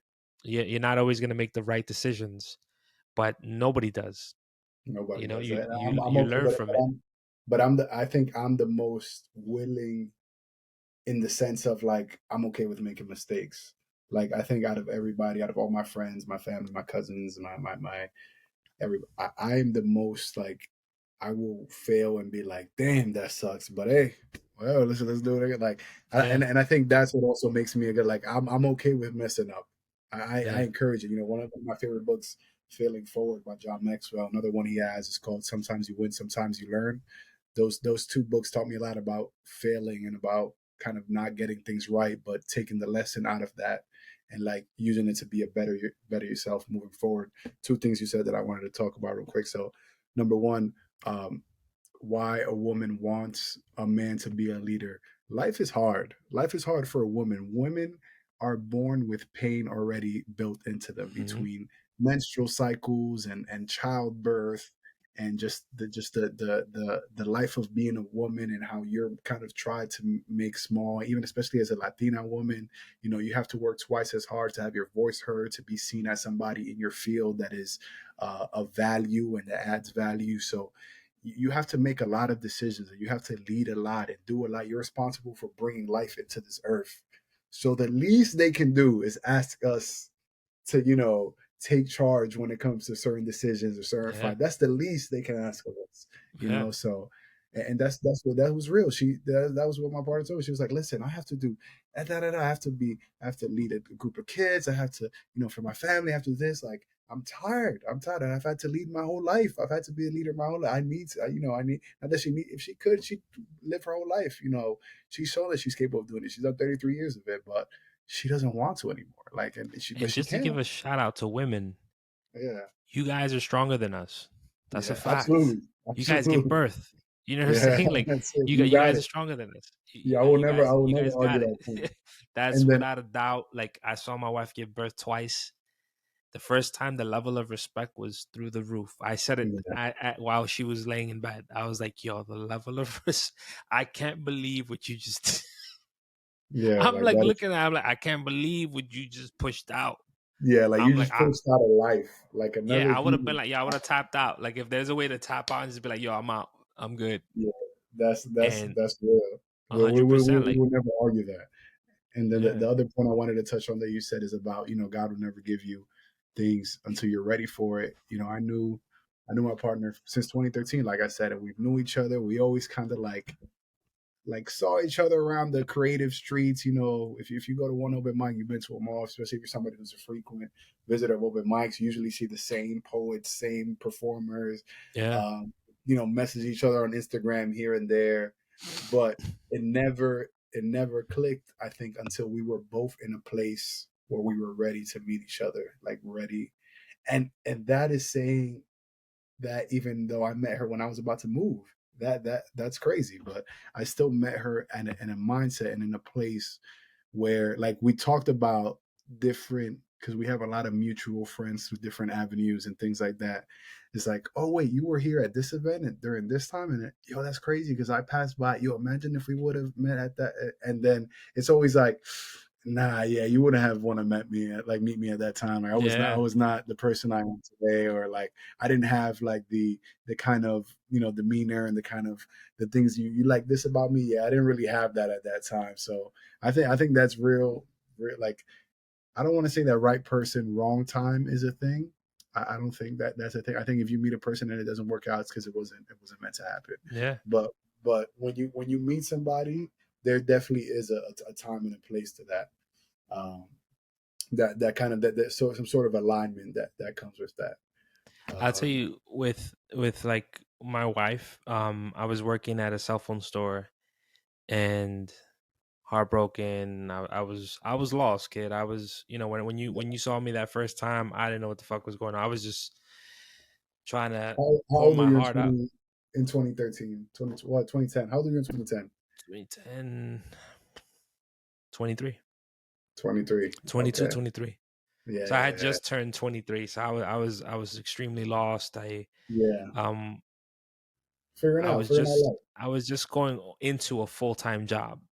Yeah. So I was working part-time. I had a little hoopty back then, like before I met you.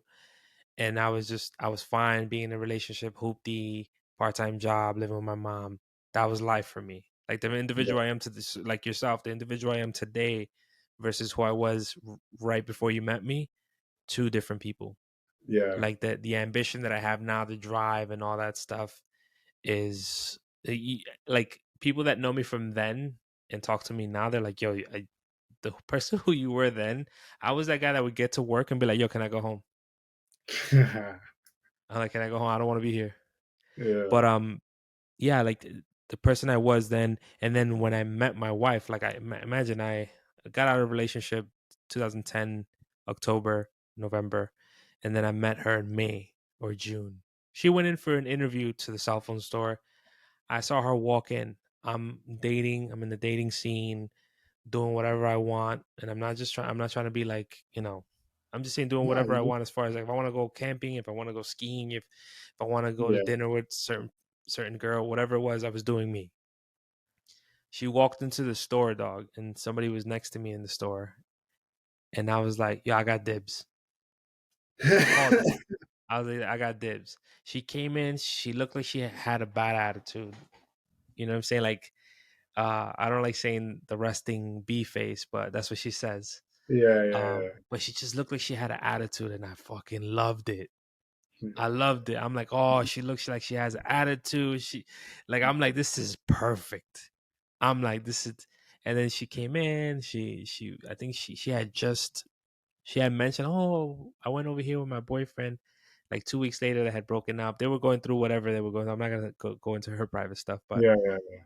point is, I started talking to her, and like we just developed this dope relationship, and like to get right to a point where I knew I was in trouble. And what I mean by in trouble is that I was dating. I wanted to continue to be single and, play the field.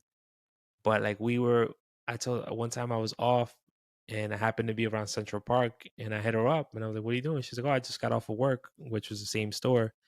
And I'm like, "Oh, I'm about to go for a walk in Central Park. Do you want to come with me?" This is the poet in me. So she's like, "Sure." And she's like, she tells it like we were both talking about our previous relationship and blah, blah, blah.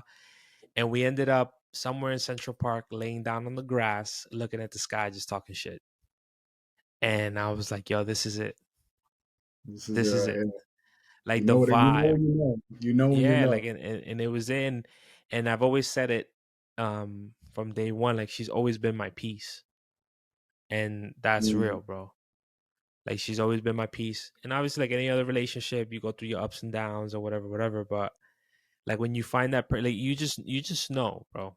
And I'm not saying that I've been perfect and it's a perfect relationship. Like we've been through our stuff. there's no such thing. There's no such There's no thing. such thing. You're gonna go through your stuff. You're gonna go through your moments where you want to murder each other.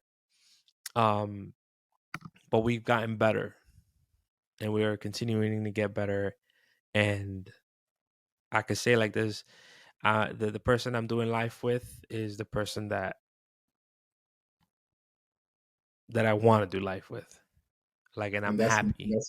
that's amazing because a lot of people settle. A lot of people settle. A Yeah, lot of people settle. So to know that you're doing it with somebody that you actually want to be with is great. And to go back to what something you said, about how you met her and you knew you were in trouble because you wanted to like you didn't know if you wanted to continue to date her around or like but you knew you found someone of value and somebody that you could invest in. It was the yeah, same thing. And that's kind of how I knew I was dating around at the time and I had shown up to another woman that I was, dating at the time. I don't want to say dating. We were just sleeping around. We would get together, have fun, just pals, for fun pals, dude. Um, and I was at her apartment. We were rolling up, getting ready to go somewhere. I forgot where. But I was talking to her about my first date with this guy. I was like, "Yo, I met this girl," and she's like, Oh, "Yeah, bro." She's like, "Word, tell me." I was like, "Yeah, yo, she's a teacher. She's a poet." She's like that. She's like, "Word, you think she's the one?" I'm like, "Yeah, it might be." And then we go on a date, come back, smash, do whatever, blah blah. And then the next time I come back, you know, she's like, "Oh, so how's the teacher? Like, how's she doing?" I was like, "Man, we hung out again," and I was like, "I don't know. I think I might have to cut you off soon. Like, 'cause this is getting real." yeah, your contract is up, Like, baby girl. like I think your contract might be up, but like, I've always had transparent relationships with the people I date like that. Like I've always was honest, and very Yeah, straightforward. yeah, And like, 'cause I'm not gonna keep people in my life. Number one, that I can't have conversations like that with. Like if I feel like you're insecure or you're not comfortable, and it could even be that you're not insecure, but that's just not your groove. That's okay, but we're just not gonna, mesh, or like maybe I just wouldn't have that conversation with you. But I knew with this specific person that like she was older, she was 38. So I already knew she kind of had like the mindset where she's like, yeah, I understand. Like, yeah. and she didn't see anything in me that she wanted to take serious. So I knew it was a conversation. But that's when I knew though, because I was talking to her about, and I told her this to this day. I was like, yo, I was talking to the other shorties that I was like, she was like, don't ever. I told her, don't ever ask me if I'm real about you, because I was telling my other shorties like, yo, y'all done. Like I met the one. That's it. Like Yeah. it's flipped. It's done. This Yeah, is what man. it's supposed to be. Um, but Yeah, two yeah. things real quick that I want to touch on, because we had 2 hours and 30 minutes right Yeah, now. it's crazy, Uh, bro. I didn't think yeah, it was gonna go this far. I told you you're gonna need like 4 episodes if you really want to go into But it's detail. dope, bro. But It's dope. yeah, but two things I really want to touch on. It was something that you said in the beginning, that immediately I wanted to touch on, and it's about what you said about you making music and like kind of have a hesitancy that I want to tie that into like my book that I'm about to drop now. So the book that I'm about to drop now, I finished writing this last year. Last year, not even last year, 2021, I was already done writing it. 2022 was when I started like, okay, I'm going to drop it soon. I'm working with this like company. They help people who self-publish. They'll take your work. They help. They're basically a distribution company. They're not a publishing company. They're a distribution company. So they help you with distribution on their distributor on their platform, and then they have partnerships with Amazon and Barnes and Noble and all these companies. So I did all of this. I paid them like $700 something to do all of this distribution, make my cover art, do all their things of that nature. Now they also had a marketing package too. Their marketing package was $2,300. I didn't have $2,300, but I told myself I created this rule for myself that I could not drop this book unless I had that marketing package. Because I was like, how else am I supposed to market my book? They're like, oh, we're gonna market you to the UK and all our other international markets. We're gonna do this. We're gonna do that. We're gonna do this. We're gonna do that. And I was like, oh, that sounds amazing. I can't drop this book unless I have that. I need that $2,300. Um, Never saved, terrible saver, but also because just I've never made enough money where I can pay bills and save money comfortably. And still have I a would good say, time. and still have a good time. Yeah, exactly, and like live the life that I live currently. But I've changed that and adjusted that. But I created this rule for myself. Nobody told me I couldn't drop. I created this rule. I said, hey, you can't drop this book. And then sometime last last year or this year, I was driving Lyft, because I drive Lyft from the side time to time still. And I was just thinking, no, it was this year, because it was I'm sure you're familiar with like Chat GPT and all these AIs and stuff that are coming Mhm. up. When it comes to most things, the reason we don't do it is for a lack of knowledge, a lack of information, whether that be investing in real estate, whether that be learning a new hobby, whether that whatever it is, it's usually due to a lack of knowledge, lack of experience. When I found out about ChatGPT, I was like, I'm unstoppable. Like this is my portal to anything that I want to do in the world. The first day that I found out about it, I was up till 4 in the morning asking it questions, maneuvering it, playing around with it, seeing how it worked. and I was mind blown. I was like, there is no piece of information and no knowledge out there that I do not have access to in an efficient form. Because of course we have Google, but you already Yeah. know the dilemma you got to go through. I wouldn't say dilemma, but the extra work and the extra loops that you have to jump through Yeah. to get to the information that you need. But ChatGPT is so specific; it gives you information, and it's such a presentable way that I was like, "Oh my god, this is Yeah. crazy." So I looked at this rule that I created for myself that I told myself I can't drop this book until I have their marketing package for $2,300. I was like, I can do that myself. So then I went on ChatGPT. I was like, what is the best way to market a poetry book? Gave me 10 options. Out of the 10, I Yeah. chose three. Now I asked it specifically for those three. All right, tell me more about this.